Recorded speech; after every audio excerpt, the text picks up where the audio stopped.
Hello, we're live. We made it.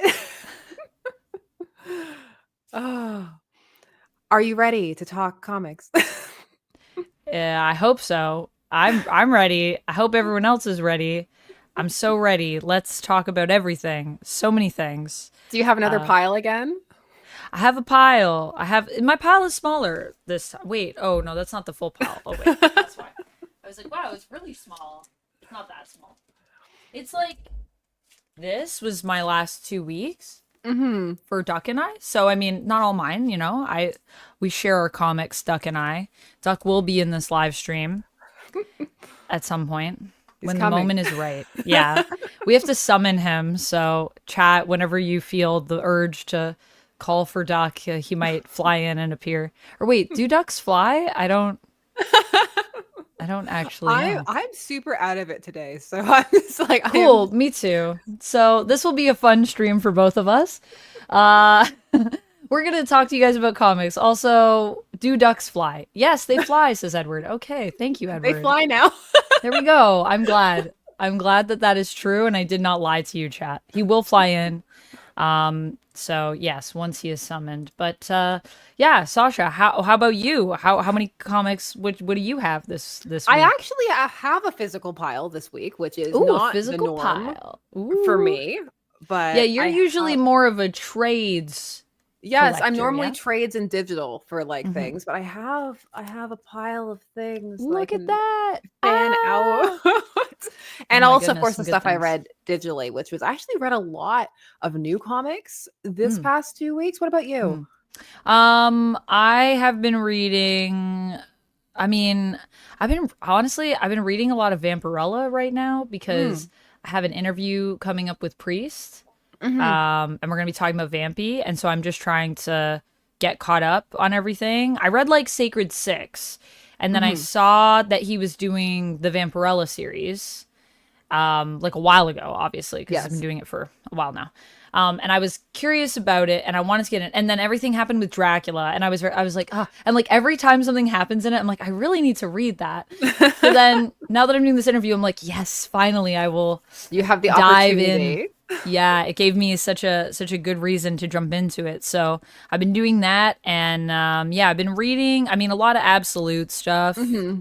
Because Obviously, they've that's been just exciting. dropping it week by week. So They've been dropping it. I've been trying to catch up on my Wolverine Revenge because I have a review video to do for that. So yeah, been reading some stuff that way. House of M for my comic book club. I reread Daredevil Born Again, which I'm doing a hmm, video on. nice. So I read those digitally. Although I have my House of M omnibus, but I feel like this is really more for. I don't really open my omnibus. I'm gonna be honest with you guys. I got it all ready because there's like a care.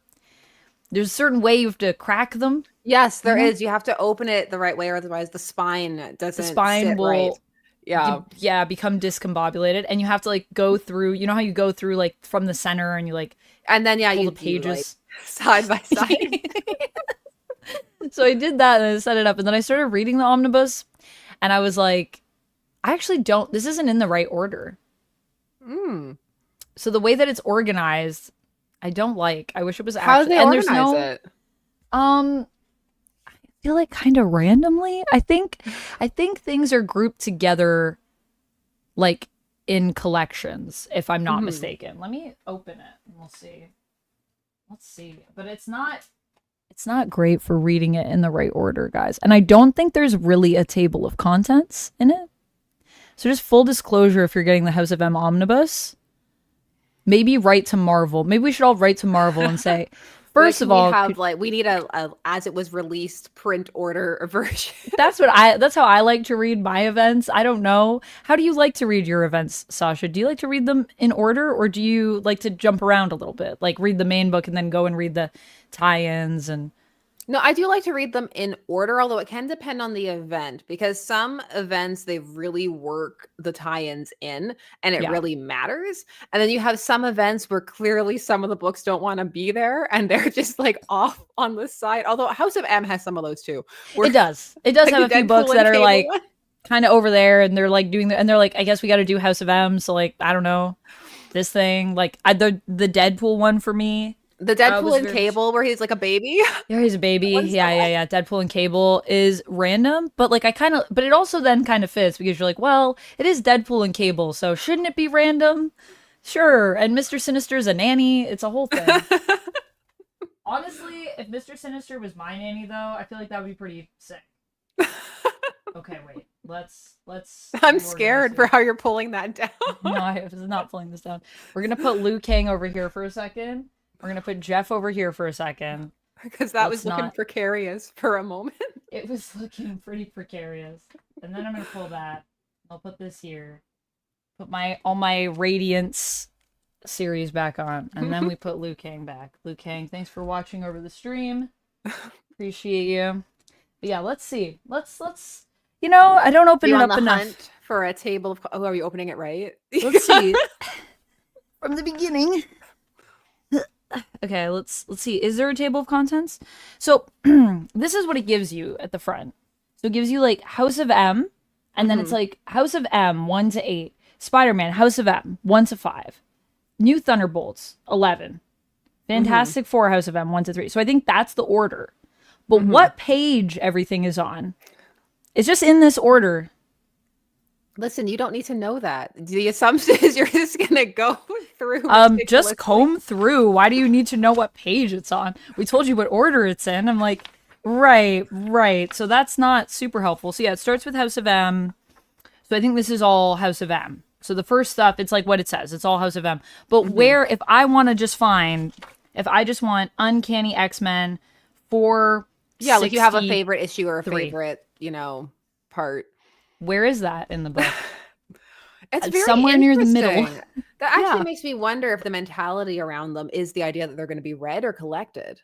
It's just very fascinating, It feels like a collection that they were like, you're just going to put it on your shelf, right? You're not going to like read Who's reading this? They're heavy. It's like, I like to read mine. I know. I like to read mine. It makes me feel, does it not make you feel like some very epic wizard when you have like an omnibus in your arms? Like a big tome. Yeah. It's like, let's consult the records. Exactly. So yeah, I've been reading some House of M and Daredevil Born Again. So going back reading some older stuff, but then also some newer stuff. So it's been kind of a blend for me.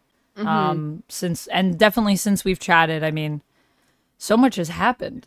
I know. Goodness. It feels like it's been like years. It's only been like a couple days. It hasn't been that long, but like, it feels like together. But like, and since we've streamed, it's been like 84 years. So yeah, well, in comics time, it's funny because I think back sometimes to the Krakoan era of and when that was all happening, and it feels to me like somewhat like it was yesterday.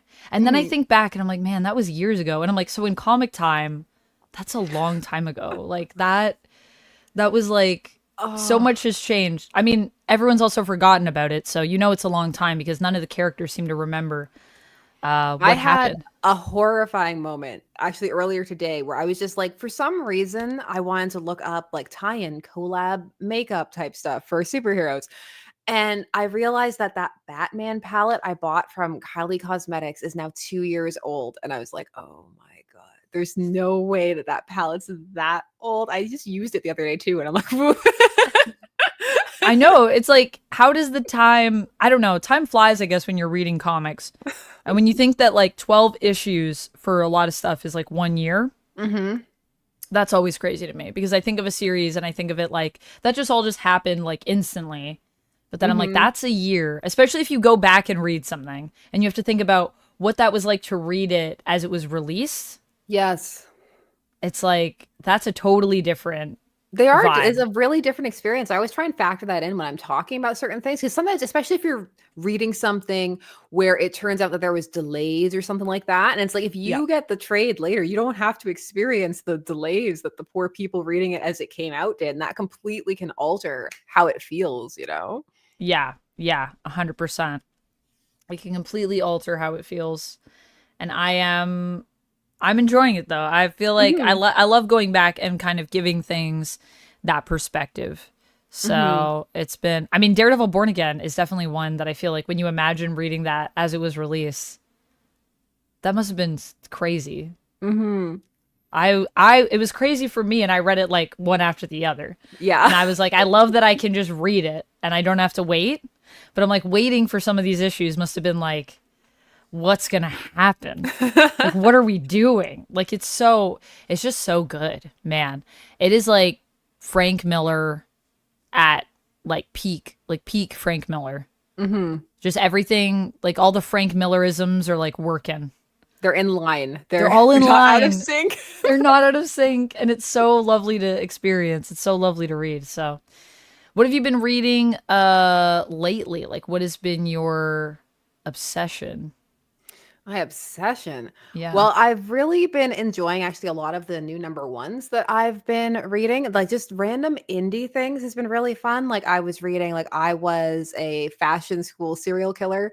Yes. I haven't read that one yet, but I have it right here. That's one of the ones that Duck wanted to pick up because yes. The team that is doing this book, Wagner and Hilliard, yes. Duck has been reading like other stuff by them, and like Plastic and a whole bunch. Like I've read Plastic and the sequel and those kind of things, and they kind of do like out there kind of very weird stuff. Like I've read some of it too, and I'm always like, this stuff is crazy. So it's like every time they do something new together, it's like, okay, well, I mean, also just like look at this cover. I don't even know. I just held it up like it was nothing, but like this cover is crazy. Like if you zoomed in on this, I don't even know you could show it on YouTube really. If I'm it was putting up you in close. the solo layout. Look at this. Can we show this on YouTube? I don't even know. Is this my camera won't even focus on it? That's I know it's too many dead people skins. It doesn't want too many dead people. And then like, what's happening here? This serial killer is sewing a skin blanket curtains. Is this curtains? I don't know if someone's gonna wear this, but it seems pretty big. If you're wearing a wedding dress, maybe. It's fun. It has little ruffles. So it like in a morbid kind of way. It's very tropey, but like it's one of those things where the tropes are done well. It's the same with Pop Kill, which is another one from Mad Cave that I really, really like. It's only on issue 2. It's gonna be 4 issues, but that's the one where it's the whole I have it pulled up so I can give the creative team, don't I? Do I have it pulled up? Or am I completely lying? I may be lying. But did I try and do something on my computer and it froze? No, it didn't. Okay. We're good. I was like, are we frozen? I don't even know if we're frozen, if we just froze, like as people. I know. So this is by Jimmy Palmiotti and Dave Johnson who are writing it. And then we have Juan Santa Cruz on art and Brian Reber on the colors. And it's the one about the 2 rival soda companies run by these twin brothers who have hired this kind of hitman agent to sabotage the other one who's in it for his own personal reasons of vengeance. And the one company has a woman working for them who has perfected this secret formula that's going to make the soda carbonated for longer. And so that's gonna like tip the scales of their like, and the thing is they have their buildings like right across the street from each other. Like it's just it's going for it so hard in that way that it's really fun. Honestly, I can't wait for this to be made into like a TV show too. It actually sounds like it would be a really like I can picture it in my mind. What is that one called? That one is called Pop Kill. It's from Mad Cave. Pop Kill from Mad Cave. Yeah. Okay, yeah. I have to check that out. That's awesome. Yeah, Mad Cave has actually been having some pretty fire titles lately. I've been enjoying kind of keeping up with some of their stuff. They got they do things that are just kind of like, I mean, they do things that are completely mad sometimes, which feels very apropos for the name. Okay, I'm gonna try to put this back. So wish me luck. And I feel like we should summon Duck. So probably. I mean, his name is in the title of our stream. Yeah. So Duck, are you gonna arrive? Also, he read some of the things that you haven't read that are in your thumbnail. So yeah, I need you here to explain to the people and explain to me things. I mean, the title of the stream is New Freeze Who Dis, and I don't know actually the Mr. Freeze that's on that cover because I haven't read issue 7 yet of Absolute Batman. Don't hate me. I'm a real nerd, I promise. But I have to read issue 6 first. I'm a little behind on my Absolute Batman. So, Doc, it's funny because you could actually jump into issue 7 and because still be issue fine. 7's kind of like a fresh like we're done with the We're done last an arc. They do reference, you know, some of the things that happened in 6, but for the most part, we're starting a new thing. It does have one panel in it that is tripping people out just because of the tryptophobia that it's giving people. There's one, and as soon as I saw it, I was like, oh yeah, it's this panel. You're like, this is going to be disturbing for people. Okay, well now I need to open it up and see if I can find the panel. You'll definitely know which one it is. Like right away, you'll be like, oh, this is the one. I'm so tempted to make it my thumbnail when I do talk about it. I'm like, that's too much. Like this is beyond the pale.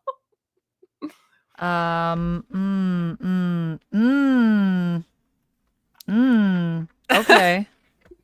I'm already, wow, this is crazy.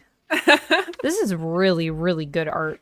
Yeah, it's nice. It's got a different, it has a different, does it have a different artist, this one, if I recall correctly? This has to be, yeah, this can't be Dragata, is it? It's Martin. It's got a little accent on the I, so I'm not sure. Oh, Calvin Allen is saying, show us, please. Marcos Martin, show you what I'm looking at? Well, first of all, I just opened it up. Well, that one's good too. Like even just the title page is good. But yeah, but I opened it up to that and was like, wow, that's some eyes right there. Eyes crying blood. But also, like every page in here is very interesting. That's why I'm like, whoa. I know you're just like, you found it, right? Yeah. Yeah.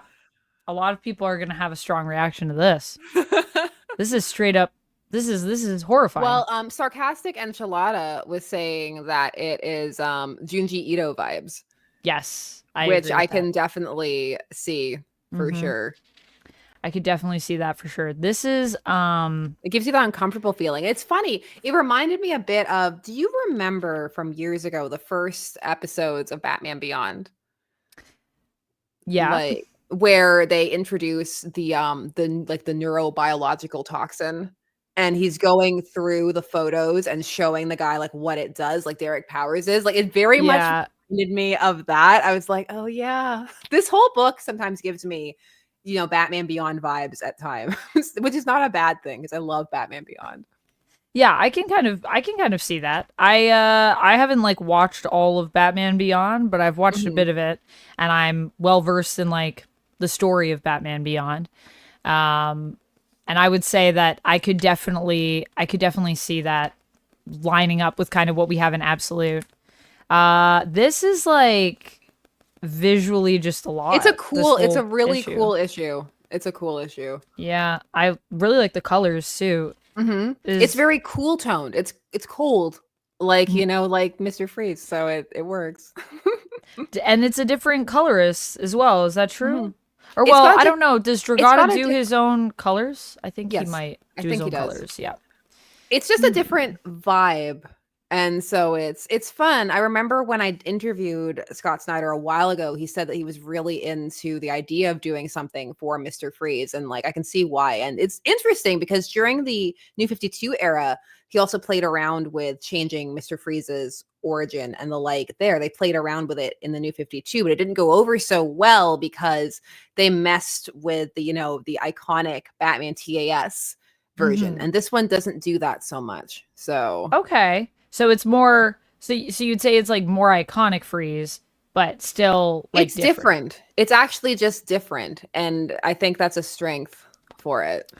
I mean, it looks freaky as all heck. That's what I'm gonna say. I just looked at the last page, and that's all I'm gonna say about that. Yeah, that's definitely freaky. I can't wait to read it. I mean, there's only so much you can get when you flip through as when you like sit and read. But what happened with that guy? Is that guy? He's not gonna be okay. That guy. No, he's not okay. He's just not okay. Dead, right? He's dead.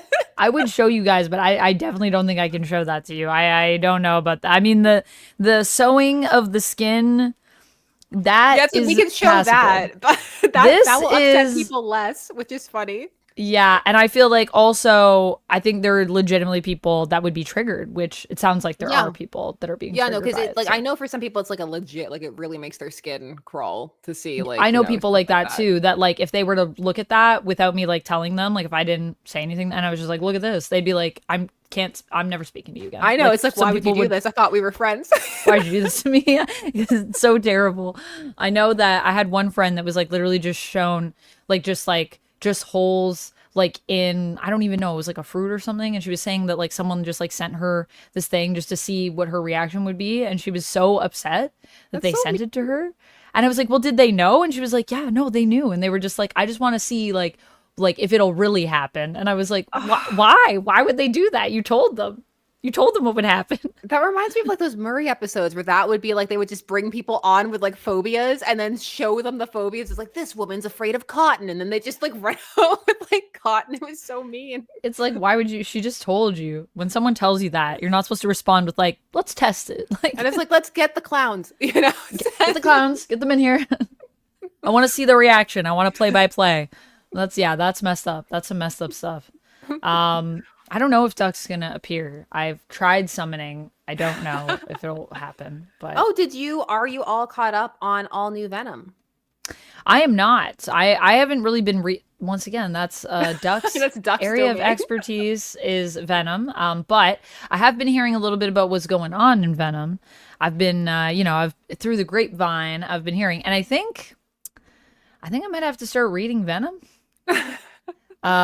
Because like when it got really weird, it was interesting to me, but Venom went to a place with all of the, with the versions of Eddie, and they're all the King in Black, but through time. Yeah. That whole thing I think is super cool, but it's one of those things that I was like, I feel like I needed to read it at the beginning to really be there for it when it got to that point, because then it just got so dense that I was like, that's awesome, but I need to go back and read that from the beginning. But now I feel like we're actually at a place where it's like a really good, like that's obviously all in the past, and now we're doing something different with Venom.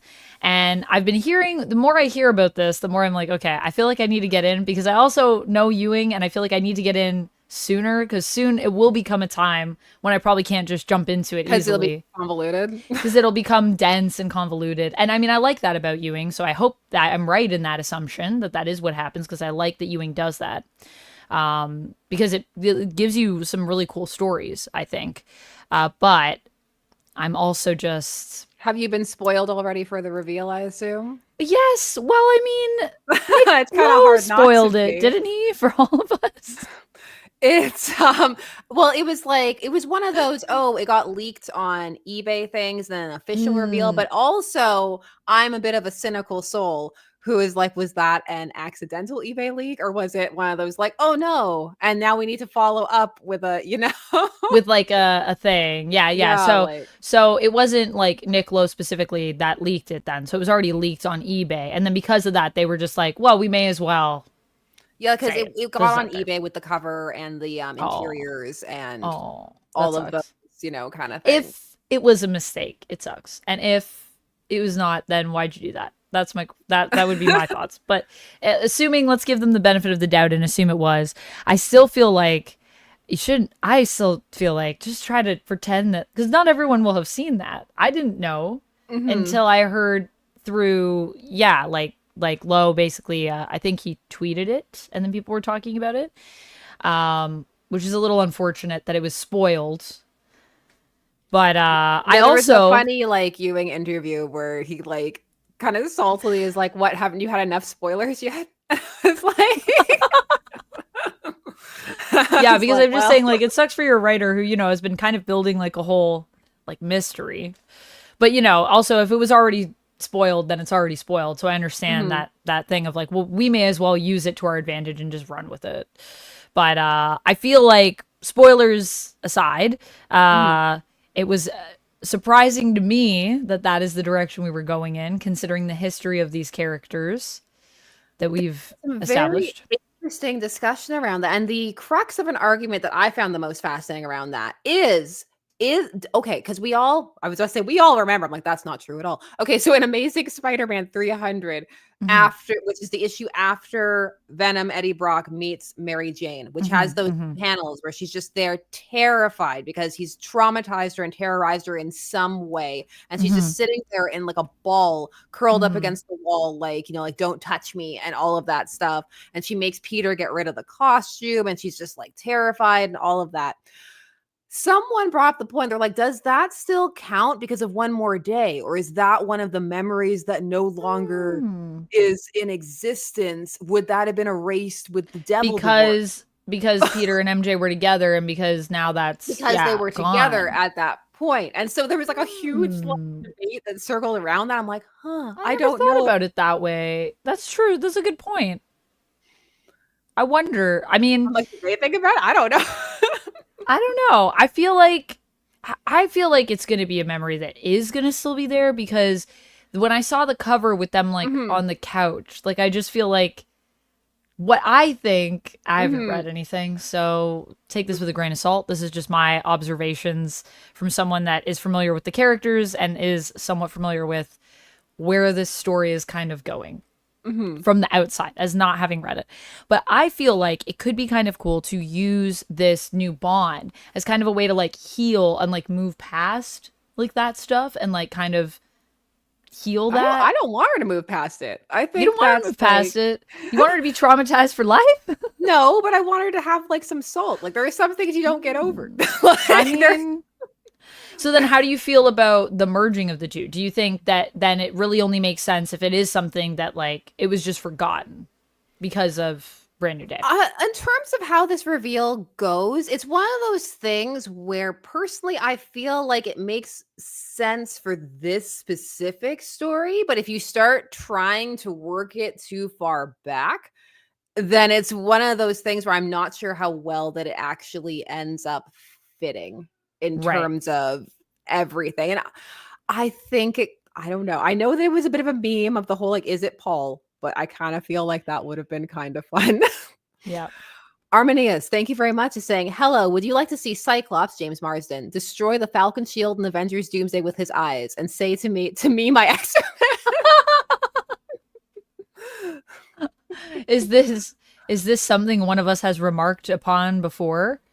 Have we said, look at this? I do not believe so. I think Arminius is just putting this out into just putting it out there into the world. Okay. I mean, I would say, I don't know.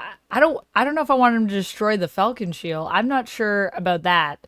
But I mean, I would love to see James Marsden, using his optic blasts to just do a bunch of cool stuff, and definitely would love to see to me my X-Men being said. I think that would be fun. But I don't know. Do I want Cyclops to say it, or do I want Charles to say it? That's the question. I kind of want like his I kind of wouldn't mind seeing an X Revolution like version of Skin for Rivals from that time period, just because they did the Emma one.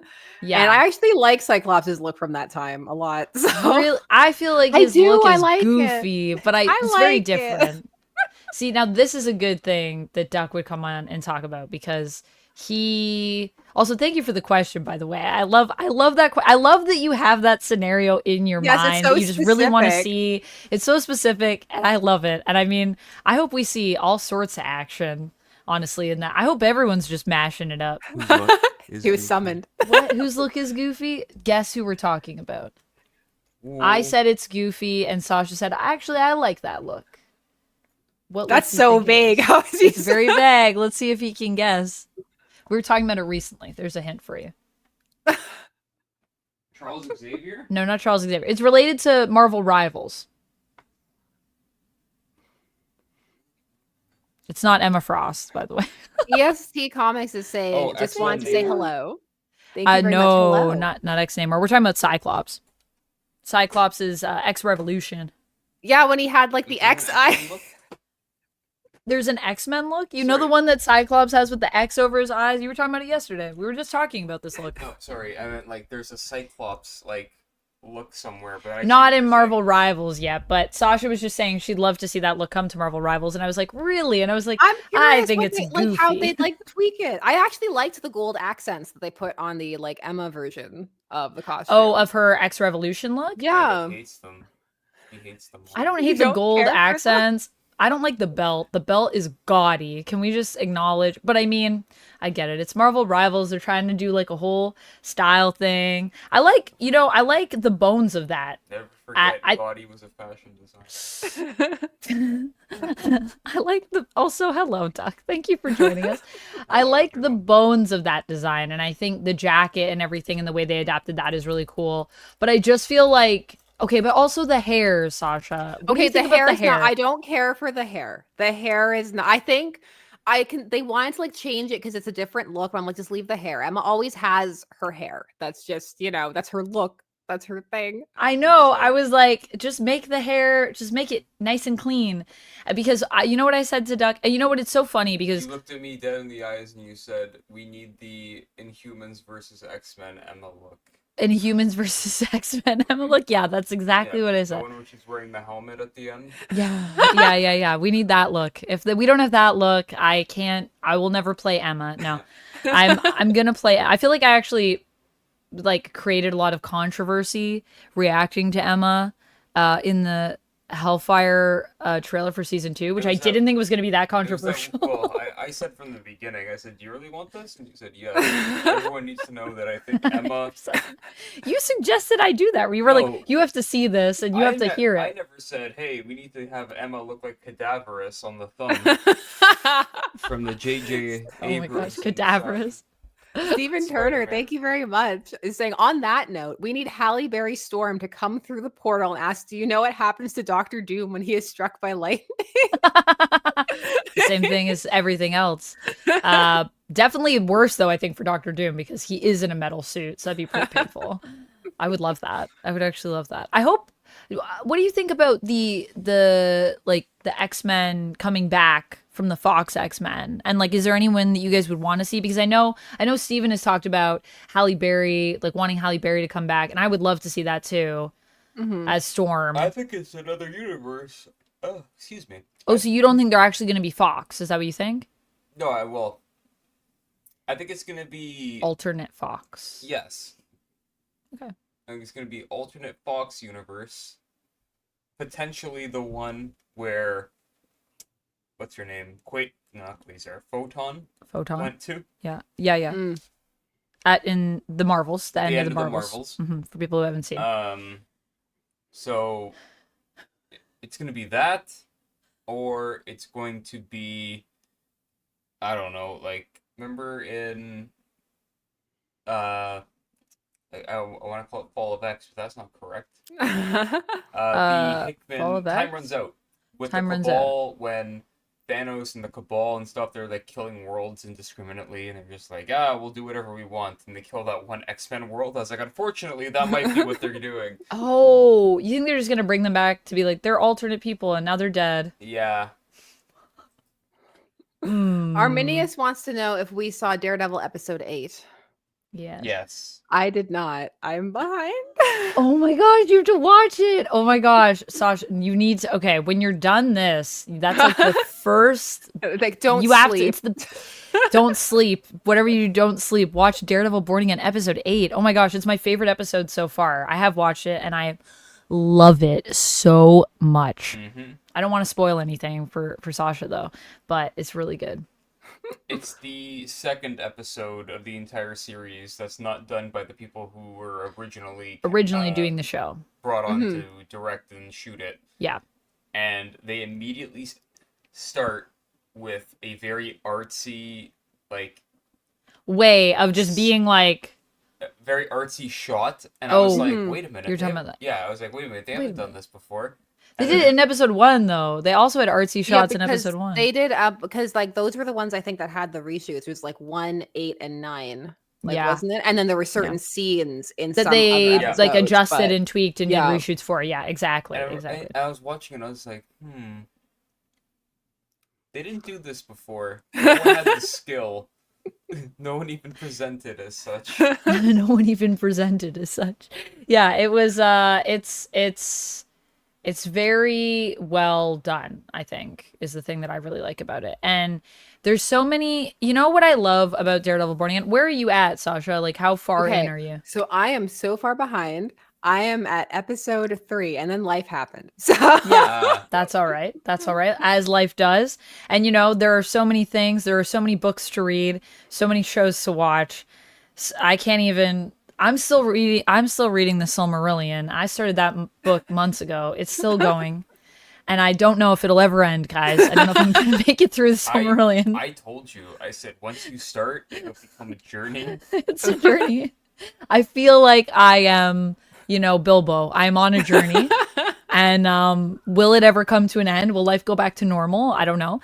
But so I totally get that. And I feel like I will say that, so you've seen the first episode and you've seen how it kind of like gets to, my thing is, what I love about it is that it takes so many different things and really blends them so that even if you are well versed in comics, it's like you don't know. Like I always think I know something, and I know I do have good theories, but you can't predict sometimes what's going to happen in it, even knowing everything. Well, for example, I love that. For example, when you would ask me like, yeah, they're doing this just like the Bendis run. I was like, no, they did this in Soul. Oh, then is so-and-so from the Bendis run? No, that's Zdarsky. Oh. It's like so many different runs blended together because it's all things. Because the way they blend it together because it's so seamless, you get like lost in like what run are we even in right now? And it all works so well. And that's what I really love about it though. It's like even when you know the lore, you just get lost in it. And there's definitely been many moments where I've thought I knew it was going to happen. Many times where you'll say to me, you're very confident in your... This is definitely going to happen. And I'm like... I called one thing and I was right, and I was so... Like, no, that's Brubaker. Oh, what? Oh, you mean like and where it's from? I mean when you're saying that like, oh, well, they did this in like the Charles Soule run when they brought back this black and red suit, so they're definitely going to do this. And I was like, well, actually, they pivoted and they went like the Brubaker. Yeah, but they could just also incorporate that. They could. That's the thing. That's what I mean. They're all over the place in a good way. In a good way, yeah. What I like about it from what I've seen so far is that it makes me want to go back and reread all that Daredevil stuff. And I'm like, that's always a really exciting and fun feeling. It's like, it's reminding me of how many Daredevil runs and story arcs that I do enjoy and do like, and just sometimes just don't think about actively. And it's like, oh yeah, I really did like that. Yep. Like maybe now's a good time to go and check it out again. Like Comixology, rest in peace. Yeah. They once had a sale that was Daredevil Essentials or something like that. And it was every single issue from the Kevin Smith run. So what was that? Daredevil Volume 3, Issue 1, all the way to the end of the Diggle run. So Shadowland. And typical me at the time, I was like, oh yeah, I just got paid. I know it's 99 cents. Like I remember those days. It's like 99 cents an issue. I'm not paying rent. I'm not doing anything. I'll buy all 300 issues of this and then not read it. And I just sat. Well, you can still read it. Just don't ever update your Comixology app. That's right. Gotta live in the past. There was a happy Never ending updated. to this. I eventually got to it. Oh yeah, really? All of it? Yeah, before Comixology was bought by Amazon and drove into the ground. Destroyed. But I just remember starting it and being like, oh yeah, I did buy this.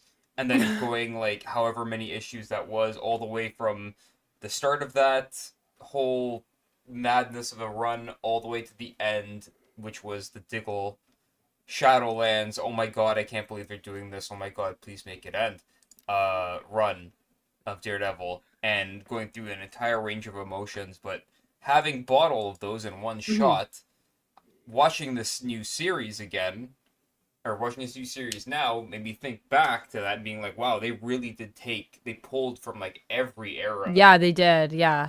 Of and there's also still elements of Born Again in there too, which is... it is called Born Again. So I think that is the question that some people might have is like, how much is this actually Born Again? But I think there's elements of it. Seeing as how they did Born Again in Daredevil season 3.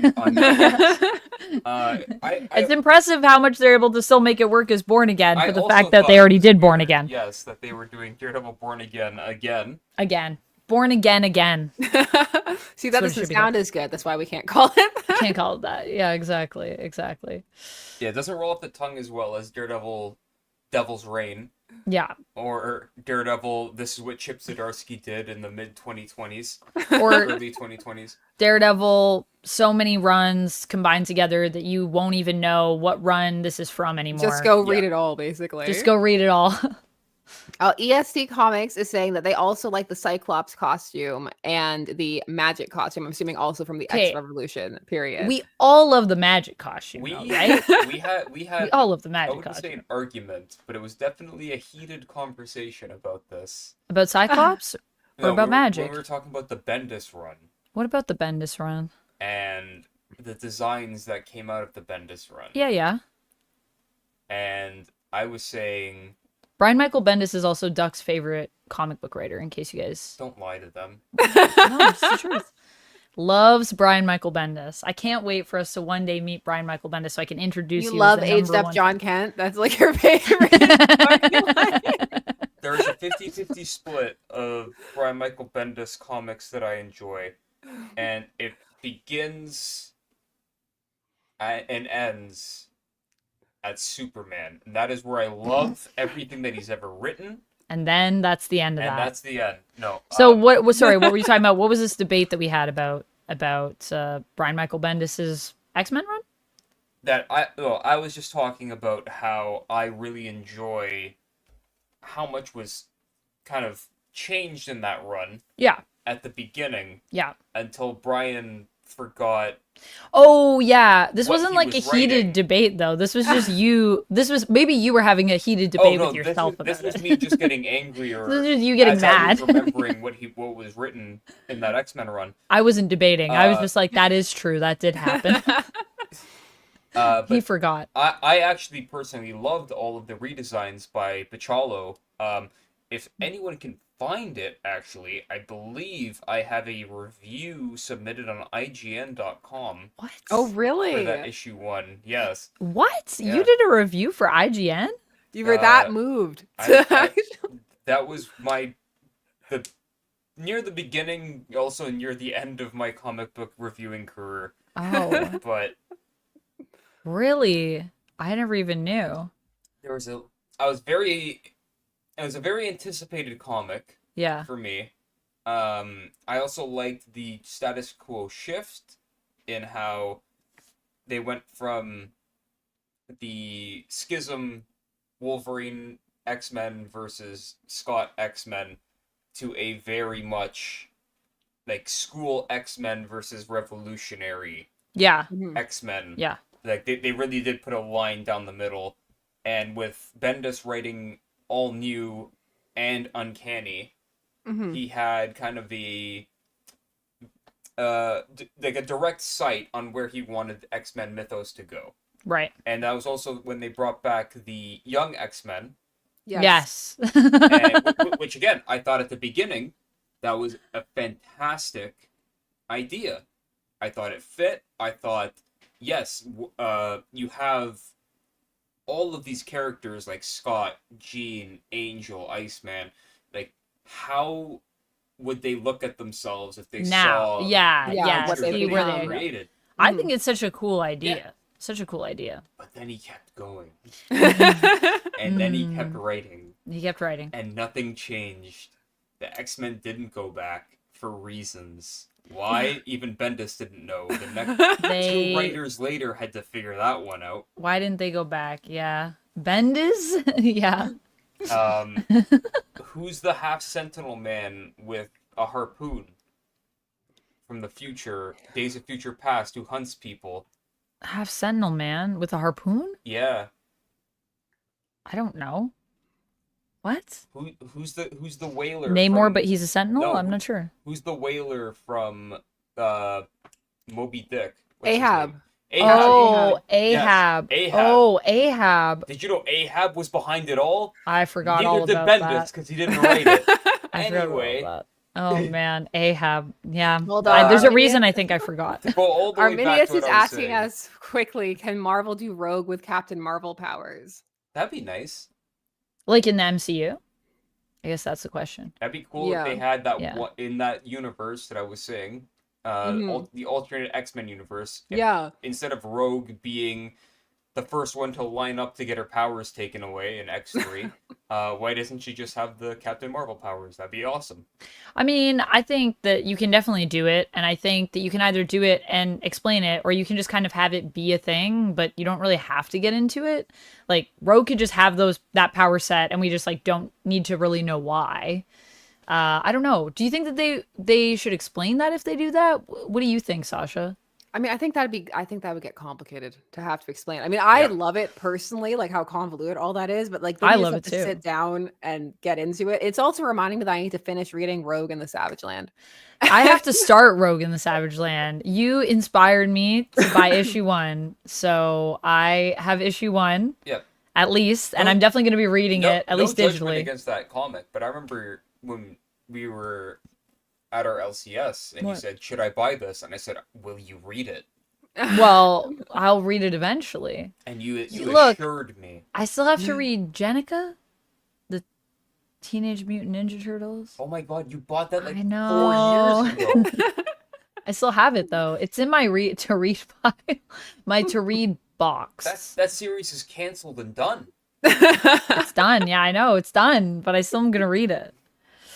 That's the problem when you buy single issues, though, is like it can get overwhelming. I've been back in the trade collector phase. So like since I've been going every week, which is not typical for me, to the comic book store, I'm also picking up the trades while I'm there. It started with the Harley Quinn Fartacular, which is still in front of me because I wanted a pile of things to put on top of it. So that to hide it from you? Yes. Is that why? Like some legitimate things. It's like, look, here's the Chew Omnibus and Sacrifice. Here's the other things. Also, this Harley Quinn Fartacular. You're like, but also, it's there. I couldn't believe how much that comic actually stank as soon as we opened that bag. Mine didn't smell like anything. Like I had to really get in there. But was yours in the bag when you bought it? Mine was in the bag. Yeah, it was poly bagged and all that. Yeah, Maybe there was a leak 2-3 weeks ago. Polybag leak. As soon as we cut it open, I was like, "This is like my eyes were watering." Like, yeah, and then we did the sniff on stream. And then I was like, wow. And I was just like blown. Like when I saw I think you did a short on it, Sasha. I did it like the day of, and I like got it. I sniffed it, like everything. Yeah. Oh gosh, what a statement. I got it. I sniffed it. And then I saw your short on it and you were like, if you want this like really smell, it's not that smelly. And I was like, wow, we had such a different reaction to it because I rubbed it. And first of all, I was like, wait, but do I scratch it? And then I was like, I don't know if that's right. No, it's rub. Like, no, you gotta rub it. And I was like, okay. Because I was like, you don't want to damage your... Like, of course, as a comic book reader, I'm like, I feel like scratching that is like wrong. Like, did we shouldn't get scratch it. Zero? Like, did we get like the OG? Maybe we got a really strong issue. I couldn't because we rubbed it and I smelled it. And then I was like, honestly, like, you don't even have to get close. You can just smell it, like, when you rub it. And I said, the smell is still here. And I said, Duck, do you want to smell? And he's like, I can smell it. Like, ugh. But I smelled one. It was like when she farted with the fire. So it smelled like... Is this a conversation? It smelled like gasoline, mine. I don't know. Because I think they do try, like, there's two things going on there. I think they do have like actual different potencies, and then also your mind is also like playing a role in supplying like what does it smell like? Like what is the scent? The brain, it's a powerful thing. Well, because there's also a visual aid. So I mean, I'm definitely gonna look at the scenario and be like, is that a burrito smell? Like now I need to assess. Like the fact that is that burrito fart? The fact that the book was like scratch and sniff or rub and sniff, let's say, but like the fact that they went the next level to be like, well, this one, this gasoline fart can't quite smell like the burrito fart. It's got to be different. We got to change it. The fact that someone had to smell all of it to like be like, well, I don't know, this one turn it up a bit. This one needs to be reduced. This one we need to add like another smell in there. I would have loved that they were like, Gail, get over here. We know you're over at the X desk, but we need your back over. On this. Maybe that's why Gail Simone went to the X desk. Maybe she knew that book was coming, and she was like, I need to get as far away from this as possible. Can't be affiliated. It's funny because it's like I actually had fun talking about it, but not so much, reading it. Just even in terms of just as a comedic book, like everything else aside, it's just very much a joke that's the kind of thing that you would like say to your friends like as a one-off. Like but like, then they did a whole issue, and it's a whole thing, and it keeps going, and it never ends. No, it was the lowest brow, longest $7.99 comic issue I've ever had to read. $7.99. This is where we're at with $7.99. Keeping it forever because it was $7.99. Just like how I'll always show off this Howl cover because it was $12. $12. Yeah, I always have to point out that DC Rebirth special was $2.99 and was 89 pages, and we got Wally back, but for $7.99. For $7.99, we got gasoline farts. For $7.99. I know, it's just sometimes when you weigh like the way things are priced, it's like, how is this? Why? It's one of those moments where it's like, I want this thing because I want to actually be able to talk about it credibly. But now I've contributed to the problem because I'm buying it. Yeah. I have that with like a lot of things that I buy where I'm like, I'm going to buy this because I want to talk about this and I want to make sure it's like done right and I actually own it and I can say, nope, I was there day one. I bought that fart comic. That one day when I had to go because you couldn't. I wasn't there. Actually, Duck was there. Duck had to buy it. I had to go buy it. And I was like, what cover? Vampirella #1 just came out. What do you want? You're like, get the tits. I did say that. Get the one. Get the actually no. Cover. I didn't say get the not safe for work cover. I said they have a not safe for work cover, and you said don't put this on me. You got me 3 covers, which was great, and you got me the not safe for work cover because you knew I would want it, and I said I definitely want that. So I like having a not safe for work cover, but then you got safe for work covers so we could show them so that they. Yeah, so that when I'm sitting down and doing my interview, I can have them here and I can hold them up and be like, look at this. Yeah, and not just be like, hold on, let me to blur. Hold on. Let me just put my hand. I did say to Duck, though, I was like, you could have just got me that one. I could have just put my hand in front of it. Like, I'm sure Priest knows what the covers are. It's not like, I don't think he'd be embarrassed by it. But there's so many great covers. Actually, I just read Vampirella issue 1. I just read it before this stream, and I really liked it. And I really love like just mommy Vampirella. Like I just love where we're at with this. It's so crazy. It's so interesting. I'm gonna be talking with Priest as well, and so he's like, I'm looking forward to talking about like the interiors of the book and what's like actually going on. And I'm like, yeah, we're gonna actually like the plot of Vampirella. It's going places. Things are happening. It's going. There's so much being done. And the other thing that I really love about like all the Vampirella stuff is I just love that Priest is able to take like the continuity of Vampirella and make it all like work. Like I love that Vampirella being a space vampire is like just so integral to what's happening and everything. And I'm like, yes, because that's my favorite origin for Vampy. So when they kind of changed everything for a while and then it was like, oh, like that was never real. I was like, that's so. No, I like embrace it. Embrace the alien vampire. Yeah, let her be an alien vampire. Why not? We don't have enough alien vampires to be honest. One of those issues. Alien vampires. One of those issues that you come across in serial comics that have been going on for as long as these have, where it's like, yay, so what if Spider-Man wasn't a science freak? What if he was a spider totem? Yeah, what if he was a spider totem? What if he was magic the whole time? And then we got this one guy named Morlun who comes out of a portal in dimensions and he actually eats the souls of spider totems. Is this you being Stan Lee? Is this you being Dan Slott? Dan Slott had nothing to do with this. My name is J. Michael Straczynski. Oh, you're being J. Michael Straczynski. And we gotta get Morlun into the Spider-Man universe.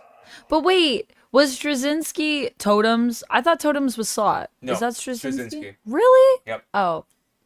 Do you know how I know? How do you know? Because after the final battle, he didn't know what else with Morlun. He didn't know what to do, so it went directly into Civil War. Oh. Then it went into Back to Black.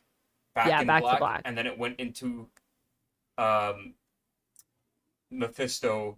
I gotta sell my marriage to the Gotta devil. sell my marriage. I just thought, I know that is, but I didn't think all the other stuff. That's all the same. Really? Okay. It's all the same run. Well, All right, then. I read it as it was happening, and I suffered through every single second. Speaking of Spider-Man, Sasha, have you read the new Spider-Man? I have not read the new Spider-Man. Hey, Oh, it's very enjoyable. It's quite good. I need to hop back on because it's like I'm doing Ultimate Spider-Man. I'm all caught up in all new Venom. I'm doing Ultimate X-Men. So like there's a bunch of, and then like every I need to catch up on Ultimate X-Men. every absolute thing. Which now is 6 books. Yeah, I've been reading Ultimate Soon to probably be more books. And I'm still loving it. Mm. As its own enclosed thing, I'm like this. I like it a lot too. Everything that they're doing with the villains, the slight change up to the lore, Uncle Ben and Jameson being badass old people together is great. The quote that he gives on the last issue had me laughing so hard. For Ultimate Spider-Man? For Ultimate Spider-Man, the quote that what's the quote? Can you tell me? Is it a spoiler? Ben Parker gives to Wilson Fisk's publicist, let's say. Oh, okay. Is something along the lines of, they have a meeting, Fisk is interrogating Jonah and Ben, who are both writers for their own paper. Yep. The paper. The paper. And he says something along the lines of like, when everything is said and done and you're buried, I'll be there to give the obituary. Something like that. And I was like, oh my god, Ben! Oh my god. And this is after a meeting with like Fisk's people where Fisk is like, I will kill you. Whoa! I will kill you both. And okay. Ben's like, well, don't worry. Ben's crazy. We'll take you down first, kind of a thing. And I was like, this is fantastic. Just a little guy is asking, I was thinking about starting Ultimate X-Men. Is it worth it? I would say this one, you've been yes. reading Ultimate X-Men. Yeah, well, Sasha's gonna answer, but then I'll give my 2 cents. I would say yes if you're also in the headspace of being willing to embrace a different take on the X-Men, because it is different and it is doing its own thing. It is very manga inspired and influenced, and you're going to be experiencing the storytelling in that way. So if you're going in looking for it to be more traditionally X-Men, then that's not the experience you're going to get. But I'd say if you're going in looking for an actual alternate universe book that's really playing with that as well as like tonally and aesthetically, then I would say Ultimate X-Men is totally worth it. I think it's a lot of fun and really interesting. I would just say yes, you should read it. Do it. You're just like too long, didn't read. Yes. Just read it. Just do it. I think issue 1, is a good setup for like what you're going to get. So like if you read issue 1 and you're like, I hate this, then maybe don't continue. But if you read issue 1 and you're like, well, I'm intrigued, then yeah, keep going with it. And then also go back and read Demon Days and read Demon Wars. That's what I would suggest. It is very different, especially at the beginning, to what you would expect from an X-Men book. But the DNA, no pun intended, is all there. Like it's still all there. Of the main threads and plot points that you would want from a series about people who the general public hate and fears, and the darkness and the drama. It's all there, and I love all of that. And Momoko's art, I feel, definitely pulls that to the forefront. Perfection. In a very visual and visceral way for a lot of the characters, especially my personal favorite, Cyclops, Ultimate Cyclops. I don't think I'm at Ultimate Cyclops yet. You're definitely ahead of me. I don't think I'm there yet. I own all of it, but I just haven't read all of it. I actually, you know what? I was gonna take it off my pull. Really? Just because I'm so behind. And I was like, I'm so behind. Like, I love Momoko. I love everything I've read from it. Like, I love it. But I was like, I have so many books and I don't read them. It's true. And I was like, and I need to trim. And there are things that I'm just like rushing to read faster. Now, granted, a lot of it is because like I'm reading those things as well because I want to talk about them. But I mean, I do want to talk about Ultimate X-Men. So I just need to prioritize catching up. And Duck was like, you're not allowed to remove this because I know how much you love it. Yeah, he was like, I know how much you love it. And you're going to regret if you take it off the poll. because you're going to want to own all of it. And I was like, yeah, that's true. Because like with Demon Days and Demon Wars, I own all of it. I've got Momoko to sign some of it. And I also own like collections of it as well. So like I really am here for it. But yeah, it's really good, I think. Arminius, thank you very much, is asking if Avengers Doomsday is actually X-Men versus Avengers versus Fantastic Four. I'm on Team X-Men. Channing, it's Gambit. Number one, I am about to make a name for myself. I love it. I love it. Yeah, I feel like if it is X-Men versus Avengers versus Fantastic Four, I think I'm also going to be on the X-Men team, to be honest. Although, you know, we haven't met the Fantastic Four yet, so I don't know. Maybe they'll sway me. I'm looking forward to the Fantastic Four a lot. Yeah. Like, also Superman. Like, Superman? What do you think about the teaser? Some people have like thoughts and feelings. Oh, the new one. The new one. The Fortress of Solitude and Krypto. I like it a lot. I mean, I was not expecting us to get the Fortress. So when that, like in the theater, we watched the trailer before a Minecraft movie. So people were like, Amanda, like, have you seen it? Like, are you gonna do like a reaction? I was like, I kind of already saw it. So like, I could do a reaction and talk about it, but the only thing is like, it won't be a first right time. There, yeah. Yeah, it will be I already saw this, so like I'm gonna react to it again, but just so you know, it won't be as like epic. Because when I reacted to it in the movies, Duck was like right beside me, and I was like gasping, and I like got very emotional when I saw the Fortress.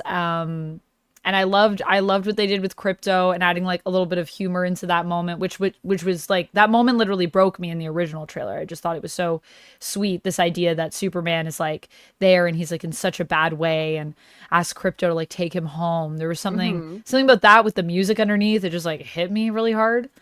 I love that Krypto's going to be in it. I think that's great. Really like I can't wait for the Krypto series as well. I feel like with Ryan North. I'm looking forward to that too. I think it's gonna be fun. I love that we're doing Summer of Superman at DC. Like, how wholesome is that? Like, that is so cute. I was saying, over at Marvel, you have like every shit's hitting the fan. Doom, One World Under Doom. Things are crazy over there. Immortal Thor, will Thor die this summer? All this stuff, and then it's like DC. Hey, you want a good Superman story? Here's Krypto. Dog. Yeah, it's like, here's his dog. Here's when he was young in Smallville again. Yep. So sweet. Here's Supergirl. We're bringing back Leslie Noir. Yeah. I love it. I think it's going to be really good. But I just really like what they did with the Fortress too. I feel like it looks really cool. I like the design of it. And when I just started rising, like I was just like, oh I liked how crystalline they made it. I did enjoy that. I was like, oh, it's nice. Yeah. It looks so cool. Just Rob, I have to tell you, we did pay to see the Minecraft movie. Yeah, we did pay. Someone did. What do you mean someone did? You paid. I know. I'm just saying. He's the someone. In order to put together a review. We always pay. We don't. I mean, the only one that we didn't pay to see was the new Sonic movie, Sonic 3. We actually got invited, and they paid us. They didn't pay us.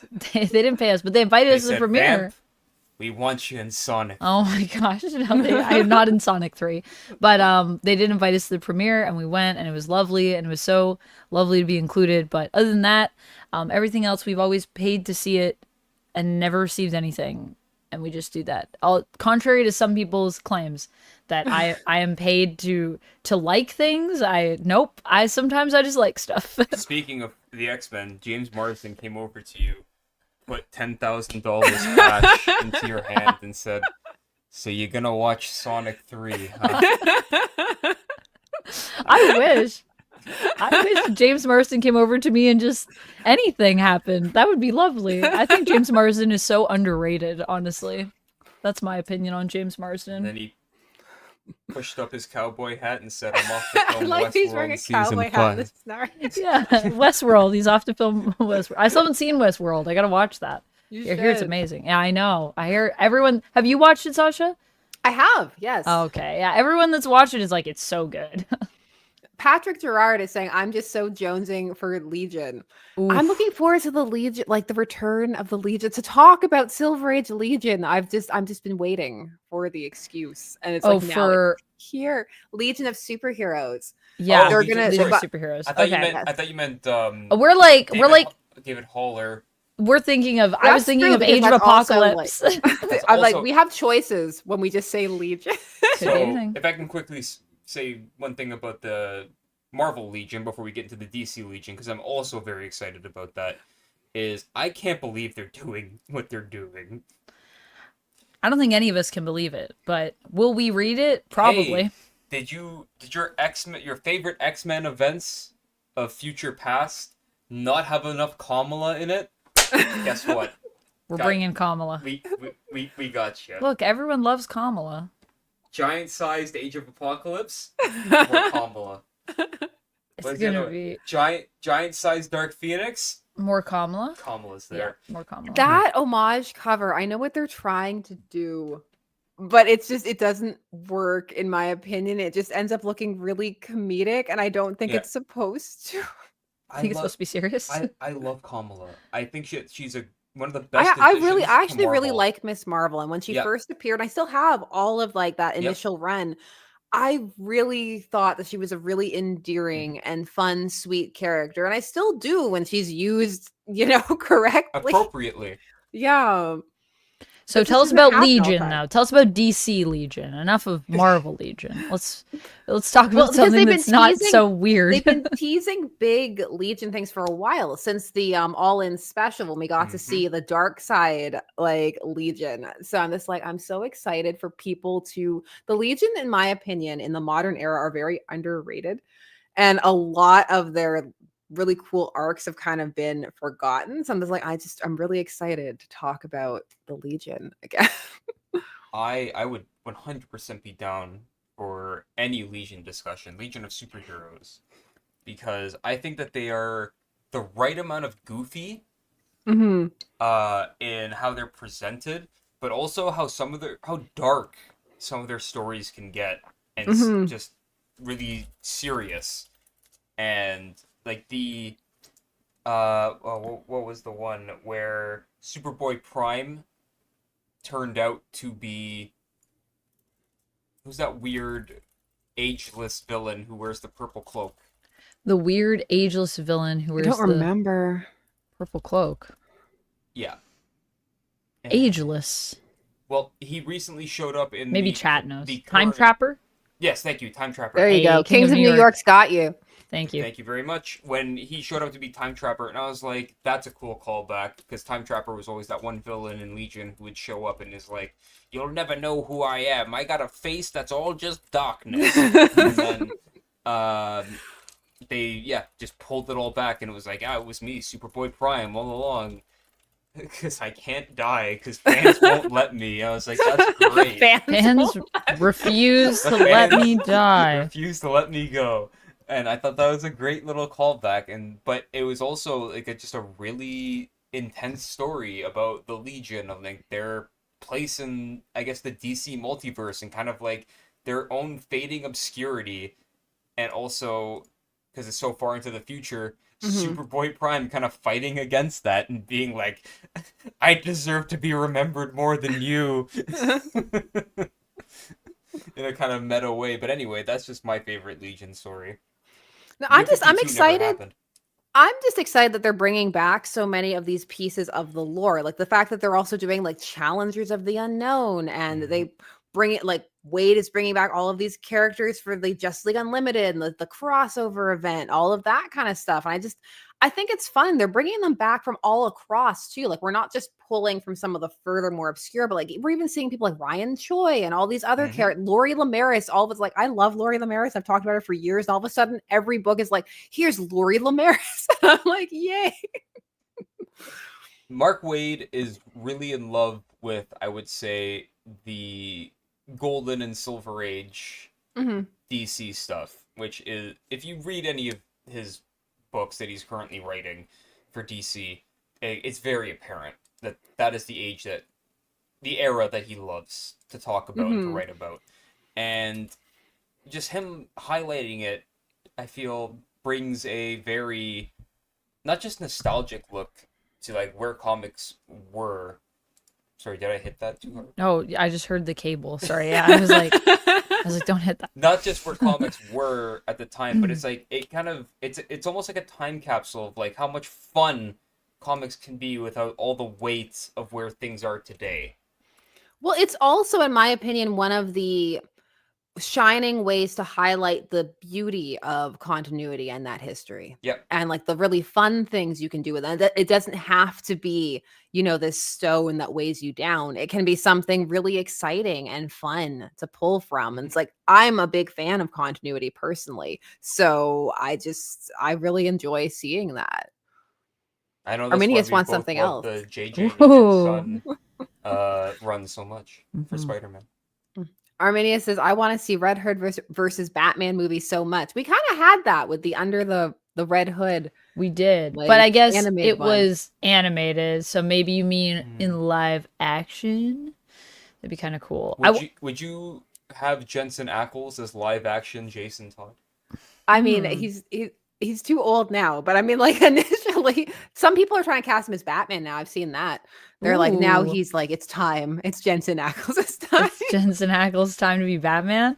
I feel like the other thing is just, will we see, but I'd love to see it. I'd love to see like some Robins with Batman on the screen again.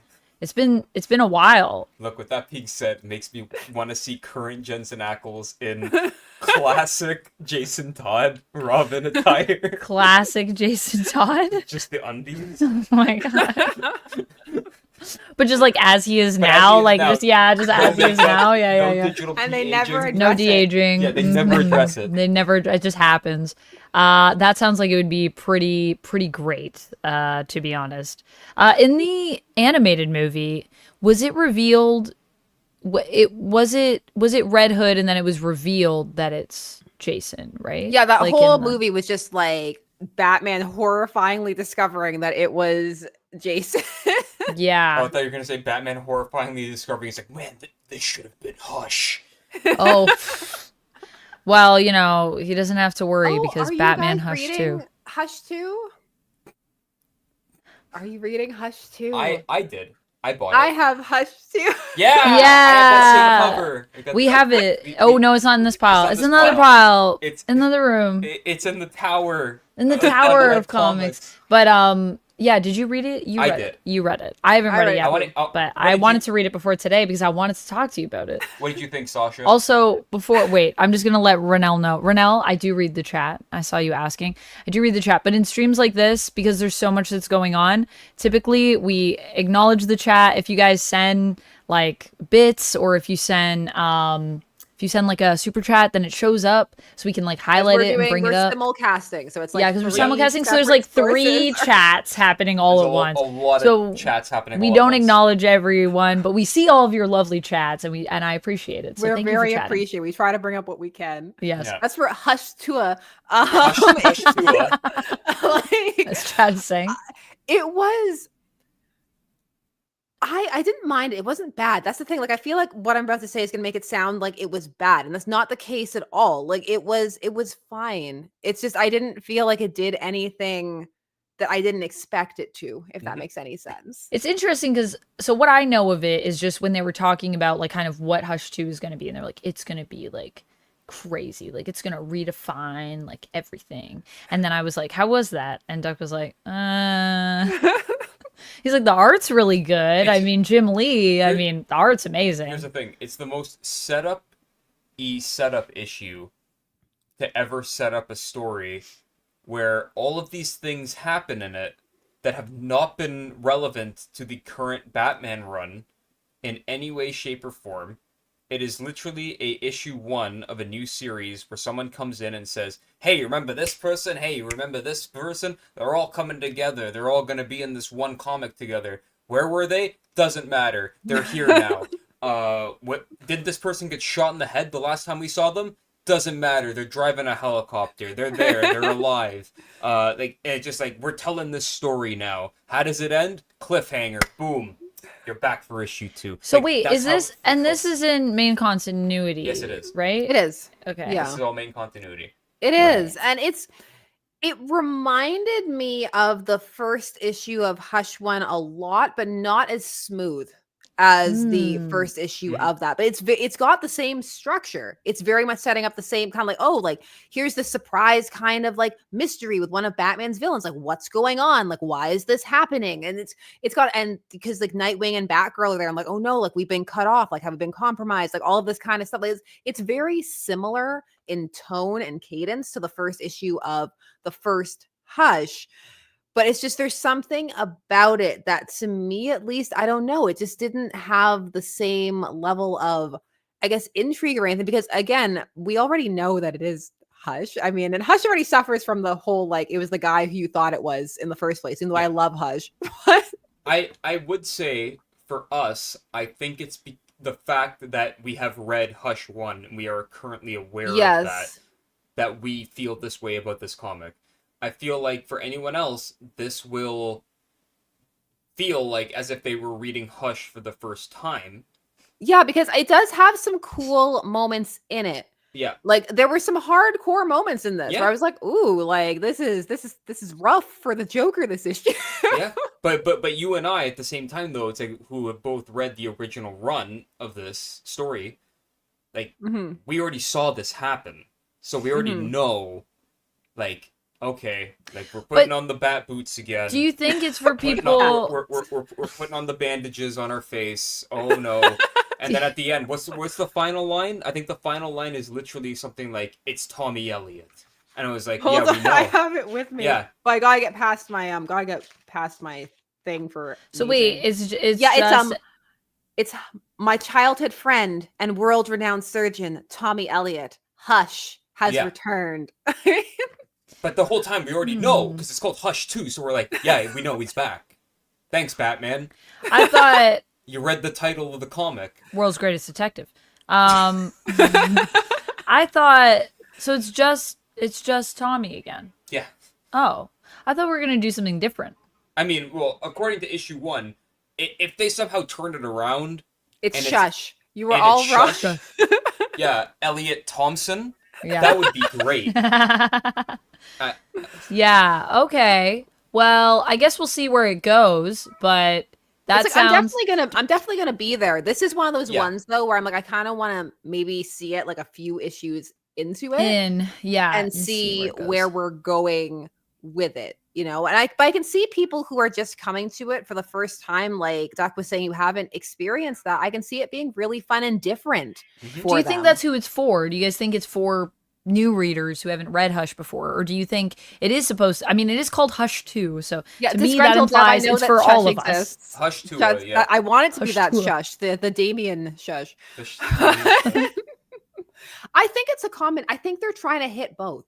I think they're trying to hit new people, but I also think they're trying to play on nostalgia because it has been a while since the first Hush. And I feel like that's why they're disregarding, or seem to be disregarding, all the other times that Hush has returned in between, because it's happened several times. We have had Heart of Hush. But are they acting, so they're acting just like, it's like, oh my god, Hush is finally back. Yeah, like so far the way it's been phrased, like you could pretend that all those like the trained attack pigeons and all of that stuff, like I love the trained attack. The trained attack pigeons is like...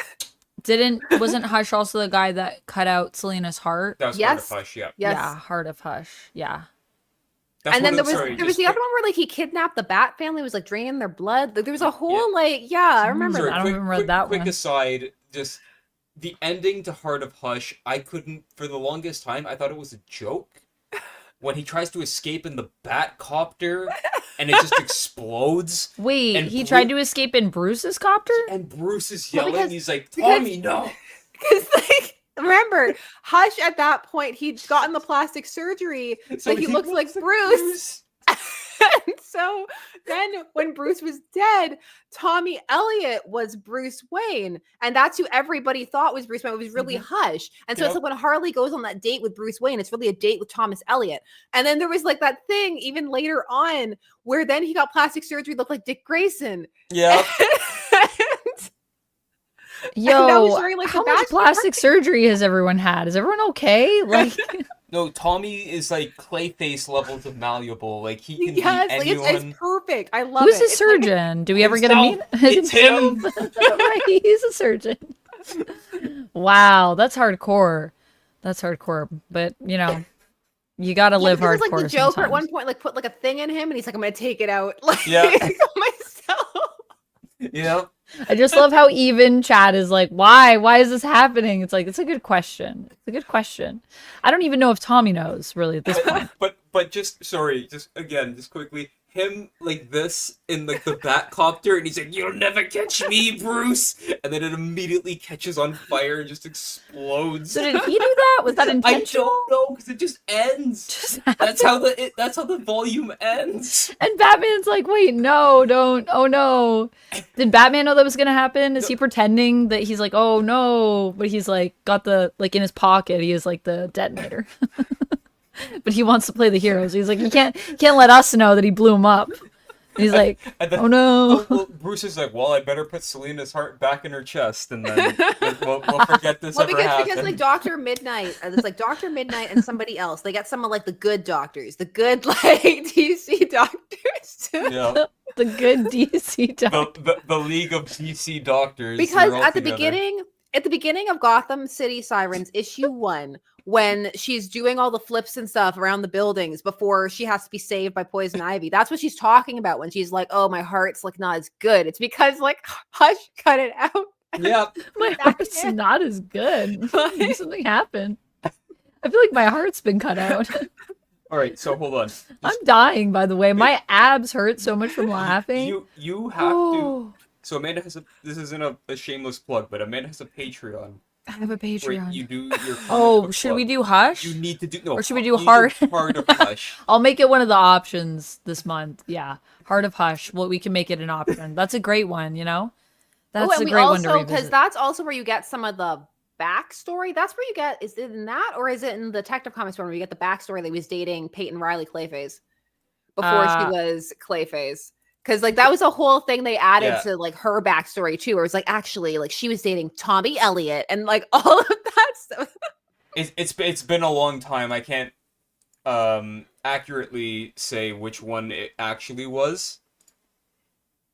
The Detective Comics or the Heart of Hush, because it's like that was because I had to do a deep dive on some of that stuff because I was going through some of the old like Clayface, like not Clayfaces, Scarfaces who have been like around because we've had a few Scarfaces. It's been a good time. They're actually doing a Scarface plot right now in Batman Dark Patterns. I love Dark Patterns. Just shout out to fun. Dark Patterns. It's really fun. They brought back the whole like can't say the letter B thing again. So it's like Also, I just wanted to say, I'm just going to say this really quick, actually, instead of typing it out. Bradford, thank you so much for being a member. Happy 9 months. Thanks for being one of the vampires. Bradford subscribed earlier and said, Amanda, Sasha, and Duck talking comics equals money, money, money, money, money. And I was like, that's always nice to hear. Because I love talking comics with you guys. So thank you, everybody that's been supporting me and Sasha, and Duck is here. You can support him. I like how you're like not supporting. He's just here. I mean, Duck's here. He's got to go back to the cage. But you know, your support means that Duck will be getting fresh water tonight. I get my water jug refilled. That some new hay in there, you know? So very important. But yeah, thank you so much. That's very kind of you.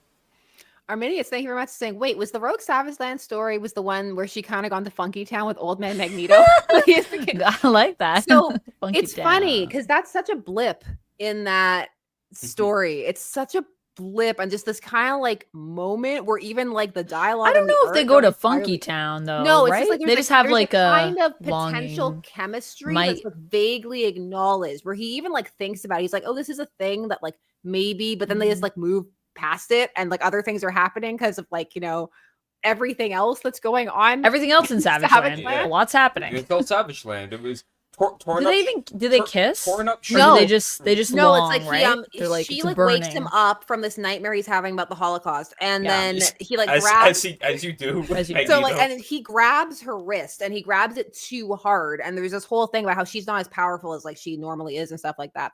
And they start talking about the rebellion that's going on in the Savage Land, but the art is like they're like leading in like to each other. Yeah, they're like that's what I remember from it. It's like attack the Citadel, and like you know. Like maybe that's what'll happen. Yeah, when he's grabbing it, and he's like, "You won't believe the dreams that I have." My Holocaust But like dreams. nothing ever actually happens in it, but there's hints of There's like chemistry. There's And chemistry, and sexy, kind of. sexy art. Sexy yes, art. a lot of sexy art. Oh, is the going one on. where it's like slightly sweaty Magneto, like in the sunrise, like staring out over like Pride Rock, and he's like, "Ah, the savage land, untamed. What a place for mutants this could be." I was like, man, like even my sexuality was challenged as a teenager. Daddy Magneto, here he comes. Yeah, I mean, I think it's interesting too, because when we go back to that era, like people talk about like these specific moments, but if you go back and you just read like X-Men in the 90s and the 80s, it's just like it's very sexed up. Like everyone's just flirting like with that, because, everyone. At the end of that arc, it's like he's naked as like his powers are being drained by the machine. He's just like complete. I'm like, oh yeah. He's just in the Speedo. He's just in the purple Speedo with like the metal belt. Well, at one point, actually, entirely comes off, and then they're doing like the smoke thing, where it's all like he's just, oh like, yes, he's Yeah. covered. Like- It's fine. We didn't see anything. Some people talk about the Marvel rival skins as being very, and I mean they are very caked up. So like I'm not gonna say they're not caked up, because they are. There's a lot of cake happening all over the place in Marvel Rivals, but people will talk about it and be like, it's outrageous, and people come into my streams and be like, did you hear that everyone thinks this Malice skin is outrageous? And I'm like, I mean, it is Malice though, right? Like should it not? It's actually kind of toned down, I think. They did compared actually tone it down a little bit. They kind of stylized the head part. Like it's not as like it's not as kinky. They didn't make it as kinky. I was gonna as it say it's not was. as gimpy as it And, was. and Yeah, you know, was if it- when we get Madeline Pryor in Marvel Rivals, they're not gonna. GIMP for you, like. Yes. It's the same thing with X-Men 97. Like when Madeline Pryor is still sexy in it, and you know they didn't. I don't think they like toned it down in a way that's like inappropriate, or like that's like just to be super appropriate, because I still think Madeline Pryor had that sexy energy and they brought all that. But like that outfit is like they toned it down. They turned it down a couple. And we didn't notches even get for to us. see Havoc. I know. I know. Where's Havoc in his little loincloth? What's up with that? Yo, I hope that when we do get Goblin Queen and Marvel Rivals, I hope they give us something more akin to the comic look, because I love that I hope look so Havoc's much. not even in Marvel Rivals. I hope he's just in the background in one of the levels, and he's just like in his like slutty gear. I just, hope like, Havoc's made up. main skin is just And he's like, that. "Please I free know. me." The goblin they print. explained it because they gave like an explanation of like this is where like this thing came from. I'm like, don't even. Just don't. Just don't even try. Matthew Foster, thanks so much for being a member for 54 months. And Woo! suggesting a Grey's Anatomy show, but it's Gotham's Anatomy. Oh, with all the doctors. There's all the doctors. I would Someone's gotta actually write read that. I would read that too. And it's just like, Is it going to be villain doctors and like hero doctors, well, like all the doctors mingling? that's where the drama comes in, where it's like, Dr. Thomas Elliot, we need you now in surgery. And he comes in and he's like, oh, I can't dare to operate on my best friend, Bruce Wayne. Rather than operating on Bruce Wayne, I'm going to turn myself into Bruce Wayne I must become Bruce Wayne. in order to work on him. But what about who's the pig guy? Well, he's gonna Professor be Pig? Professor Pig. Is he a doctor or no? No, he didn't get his doctorate. Oh no, No, he's not official. He's running like a bootleg. the bootleg clinic. That could be That's like a sub. That's like one of the plots that they have to deal with. There's a plot. His startup. That's the B story in the comic. Yeah, We just follow Professor Pig. He's like, yes, that's pig with a Y. Yes, I never got my doctorate, but I am a professor. You can trust me. $5 for this surgery. You can trust me. Oh, you got that one.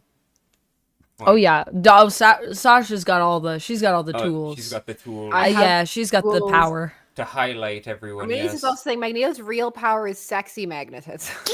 Yes. Yes. Sexy magnetism is his real power, and the fact that he doesn't know how magnets work, which is his real strength. Resurrection of Magneto, issue 4. Yes. What? When Where they're it's like he's coming out of the portal. yes, and yeah, that's the scene I was about to talk about. they're he like, just he's comes out and he's also like- younger, maybe. He's like, yes, Maybe a bit younger. I am younger, more fit, and ready. I was like, what is this? And there's like What's steam happening? coming off of him. They knew what they were doing. I was like, Ewing, please. When DC made that fart comic too, they knew what they were doing. Everyone knows what they're doing. Everyone's aware No, there's no okay. I keep getting comments on this Harley Quinn Fartacular of like everybody's just reading too much into it, and I'm like, listen, there are actual excerpts from James Joyce's like letters in here, like excerpts, and to be able to find parts that you can print in those letters, you would have to have read them because they are just so filthy that to be able to even cobble together a sentence that is like usable, you would have to go through it with like a fine-tooth comb. So don't tell me that they didn't know. Like, no. They know what they're doing. They know what they're doing. The Plastic Man page alone. The Plastic Man inflation page? Yes. Like, I was like, they are so aware of everything that has come before this. I don't even know what my review on this video is going to be like. You haven't read it yet. So I haven't read it. You haven't read it. You're in for time. But when I do, because I had, remember we were texting and I was telling you that I had those migraines, so then I kind of delayed my reading of it, and then there was all the Absolute, and I had to read Absolute, No. so it is at the top of my pile. So I'm gonna read it. I read it digitally because I value my sense of smell. That's fair. That's fair. But when I read it, I feel like the review video is going to just be like, the beginning of it is just going to be me with like my head on the desk. Like, guys, I'm sorry that we're going to talk about this. Like, why is this happening? Why did I also need to read it though? Because I need to read it if it's going to exist. I get it, because you want to actually know. You want to have an informed opinion. Yes. I do. I don't That's like what when we saw people the ask Minecraft me movie. and then We they'll say, paid what do you for it. think of, like, I mean, even with the Venom stuff, which I want to hear your thoughts on that. But with the Venom stuff, that's the thing. It's like people are like, what do you think of this? And I'm like, I can tell you my thoughts on this outside of reading it. But I'm always very cautious when people say, well, like this book, like I still have to finish Raid on Graymalkin, which I'm partway through. And people were asking me when that happened, like what I thought of how it was written and all of that stuff. And I was like, I can't tell you because I haven't read it. And they're like, right, but what do you think? And I was like, I can't, I have to read it. I don't have an entire thought. I have like a partial. I have an idea based on what other people have said, but that's not an opinion. Yeah. That's like imagined almost. opinion. Yeah, it's Yeah. an impression. It's an impression. And I'm the same way too. It's like I really like to get in and read everything and read smell every fart, and because I was open to the possibility that like maybe I would think it was funny. Like I don't know. Like I was like maybe people are like overreact. Then I read it and I was like, oh, it is what it is. But It is what it is. You'll never know unless you actually. That's the thing. You won't know because like everybody's also going to focus and hone in on different things. Yes. Like in terms of, because I've even seen that going through this. Like some people hone in on like the Harley and Poison Ivy stuff. Some people focus on the James Joyce, the historical stuff they included. Like other people are more focused on like the art style or so. Like it really depends, you know? Yeah, it does. It does. I feel like that's the other thing that I try to encourage people in, like just even when I'm doing reviews or when I'm doing anything, is I feel like there are a lot of people. Yeah, just check it out too, because there's a lot of people that come in and then also, I mean, I'm sure you get this too, Sasha. Like people, obviously, like y'all that are here watching us, like you clearly like something about what we do. I assume if you're here, unless you're hate watching us, and then I guess thanks for the engagement.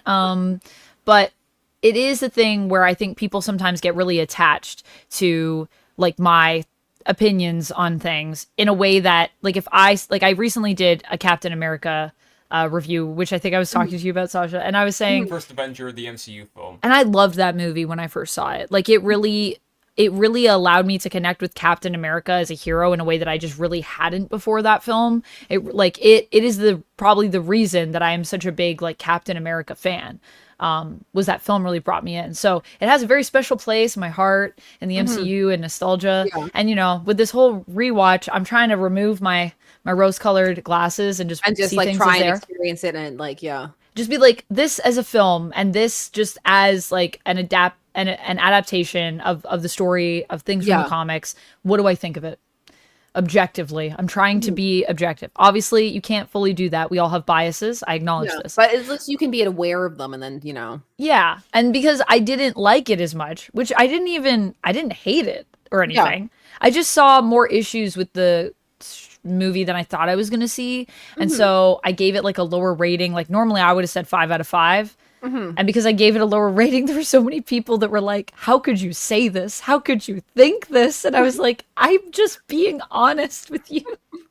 I'm never gonna lie to you about my thoughts on something. And so that means even if I like something and I know everyone else hates it, I'm just gonna be real and be like, look, I know everyone else loves this thing or hates this thing, but I have a different opinion, and that's okay. And also it's I think concerning because some people just feel like if we have different opinions, like we can't be friends. And I'm like, oh, we can totally be friends, man. We can totally all love comics and have different views on them. That's totally fine. Well, I just think that that's an important thing for fandom in general, just that like there isn't a correct opinion, because I see that sometimes where it's like, oh, so should I spend my money on this or should I spend time with it? And it's like, well, that's really an individual question. Yeah, it's an individual thing, like it really depends. It's good to be informed and watch reviews and gather different opinions. And try and gather and see if it seems like it's up your avenue. Yeah, what I just really like Paul. Yeah, maybe you love Paul. You know what? I actually did get some comments from people who say that they like Paul. Yeah. I will say, I mean, I read the first issue of Black Cat Jackpot. I only read the first issue.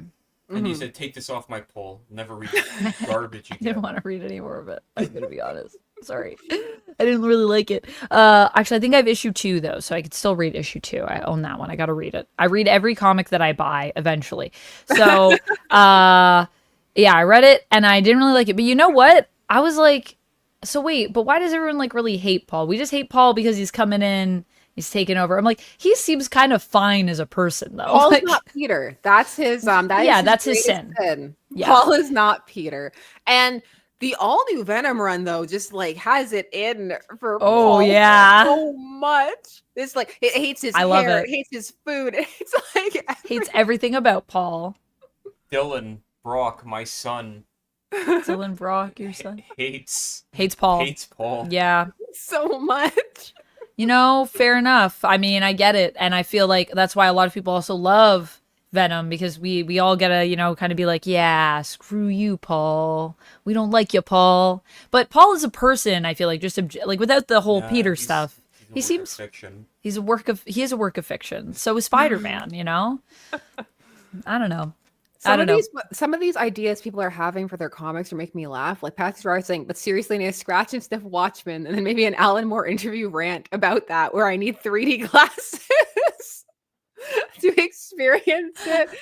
I'm just this Alan Moore interview in 3D. Scratch and the sad sniff thing is, Watchmen. I can imagine the part you would put it. It's for the beans. 100%. Yes.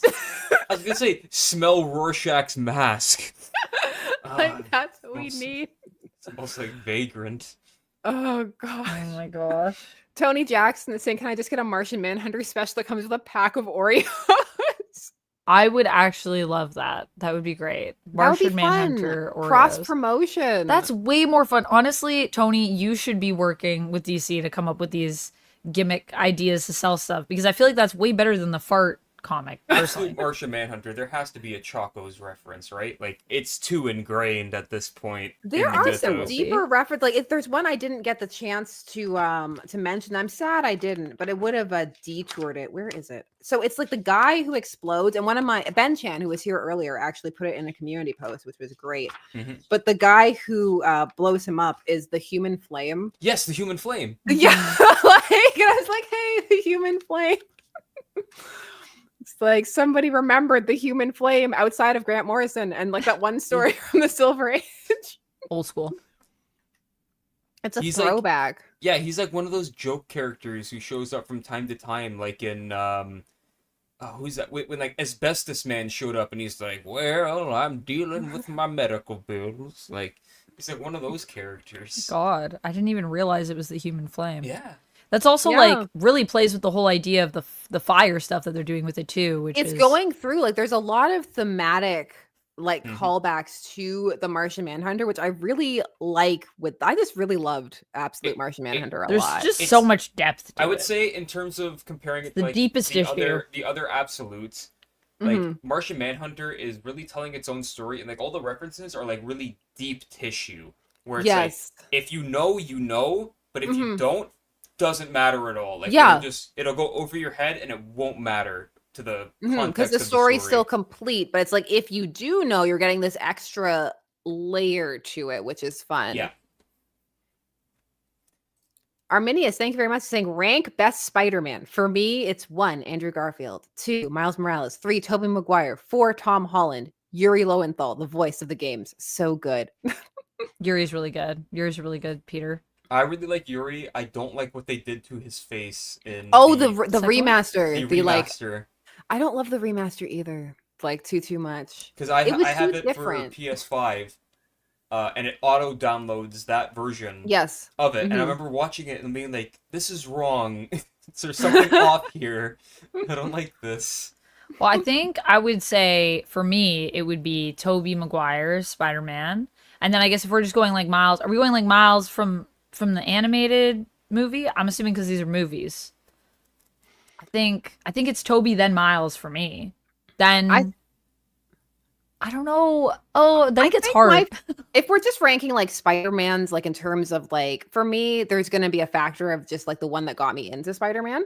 And so for me, I'm going to have to go the 90s animated series. Like that's like, I always think about that. I thought you were going to say the 50s Spider-Man, where he's like an 80-year-old man. That's what got me into Spider-Man. That's my I Spider-Man. can't believe the lizard is throwing a building at me.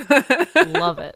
I love that Spider-Man. I have to go back to high school after I deal with Dr. Octopus. It's like, no, give me Prince Eric Spider-Man all day. So Oh my God. I think from there I'll go with Tom Holland and then Yuri Lowenthal. And then don't hate me, Andrew, but I'm going to put you at the bottom. But I love Andrew Garfield too. So like there's no wrong order to that. You know what I mean? They're all great. They're all great. I just love Tobey because Tobey was like my first movie Spider-Man. Yuri? Is that why you put him above the others? Is it because I've met Yuri? Why? Well, I only put him above Andrew. I feel like. You haven't met Andrew yet. You only. It's true. I only saw him when I was in London. I saw him walk past, but I didn't meet him. So yes, because Andrew Garfield did not stop and talk to me at dinner, I'm going to put him at the bottom. No, I really like Yuri's voice in the games. I mean, I've only played a bit of the games, but just what I've heard of it is like really, really good. Although I will say Yuri Lowenthal in person is super nice. He was very lovely to talk to. He was very friendly. I knew it. Mm-hmm. And Andrew Garfield did not stop to talk to me, so Andrew, you know what you did. Andrew's watching the stream right now. I know, he's like, I was crying. Foster, but now yeah, he's pissed. He's like, I'll never talk to Amanda again. That's why this is the restaurant. Damn it. No, as he puts on his black Spider-Man mask in his own house. I think Tobey's the best for like kind of both sides of Peter is my thing. Like he's a really good Spider-Man, he's a really good Peter Parker. And I think like Andrew Garfield's a really good Spider-Man, but he's not as good of a Peter Parker, in my opinion. Those movies don't sell the nerdy loser aspect as well. Because Andrew Garfield's so cool. Like the whole time he's cool. You haven't lived. Can't help it. He's just cool. Tobey Maguire deliver pizzas on a moped, okay? Like, so I rewatched the first Tobey Maguire Spider-Man the other day, and I was like, that one really held up for me. I was like, this is a really solid. Like, it's still really, really fun. That's great. I love that. I haven't gone back. I think what were we seeing? What weren't we hanging out with your parents and we were watching Spider-Man 3? Is that the one that was on? Yeah. Yeah, man, that was a moment. We were watching that, and you know what though? I was like, I can't look away. I'm not gonna lie. I'm very amused. He was dancing. He was dancing. We also got the part where he's on the phone. Remember, and he's eating the cookies. Yeah, but my dad came in. And he said, "What is this crap? What are you guys watching? Why isn't this hockey?" Why does your dad sound like that? I don't think he sounds like that. I'm gonna tell Mark that this is the impersonation. It's like tune into Someone this stream at this time code. Where's the football game? Steven Turner is saying Emma's Gwen is still my fave live action love interest.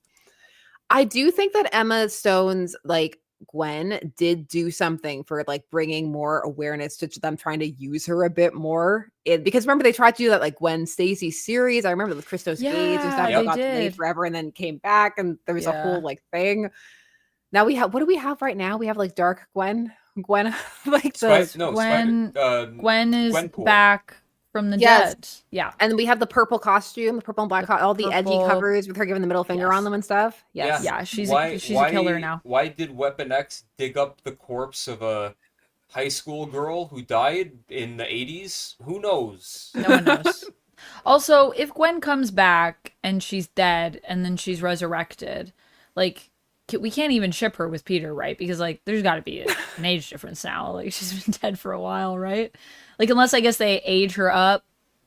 Can they do that with cloning technology? I don't. But Is she why cloned? would No, she's not. they? Is she cloned or is she resurrected? but What's again, happening? why? Would they?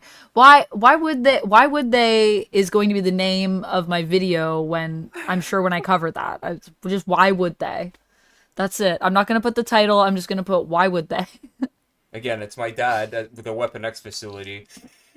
You know, there's a police officer I used to know. He's dead now. But anyway, his daughter also died in the 80s.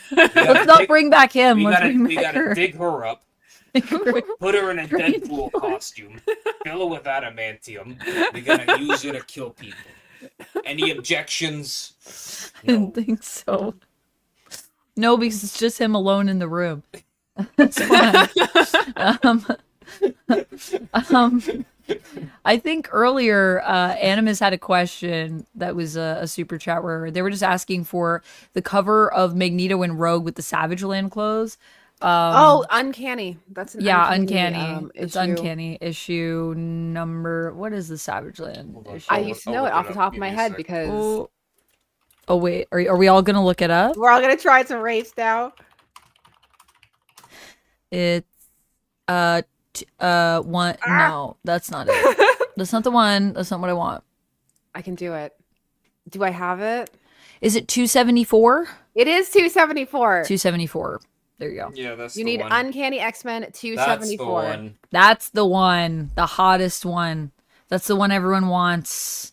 Said, give me that. But I mean, the other thing with that romance, though, I will say, is that there is like other precedent for the rope. Like, I mean, what I guess we would say it started in Savage Land, yeah. Well, it's like That's it's like- not like it doesn't like start. It's like Well, it there's doesn't instant start. chemistry in That's there. where the the idea kernel, for it the seed. came. I would say like because then we got to think about Joseph and like Joseph is really where it goes, which makes maybe more sense, I think. But Yes, Joseph. That makes more sense. well, I just mean for the connection. But also, yeah, I'm not saying that Joseph makes more sense. Joseph Literally just said makes that. no. That's not in regards to the Don't romance. lie to me.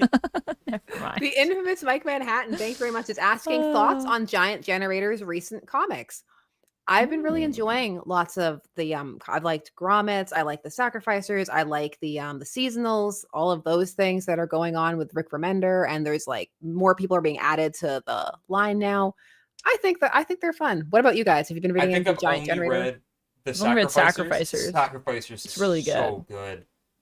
That's the only one I've read. Yeah. But maybe I need to get into some more That's- if you're asking. That's one that every month when it comes out, I'm like, I gotta read this first. Did you Yeah. if you read the letters columns at the back, which I do, then it shows and they mentioned there are a few references inside if you catch them that it's in the same universe as Seven to Eternity. Oh, I didn't know that actually. Yeah. I missed that completely. So That's and cool. like some people have been asking him about in the back, and he's like, I know how it connects, but I'm not going to explain it. But But there I'm have not gonna been some tell you. references to like the Emperor and stuff like that inside of it. They're just kind of like Right. sneakily there, and I'm like, ooh, like I like that. I'm so curious as to what time period in that universe this is supposed to be taking place in. That's so cool.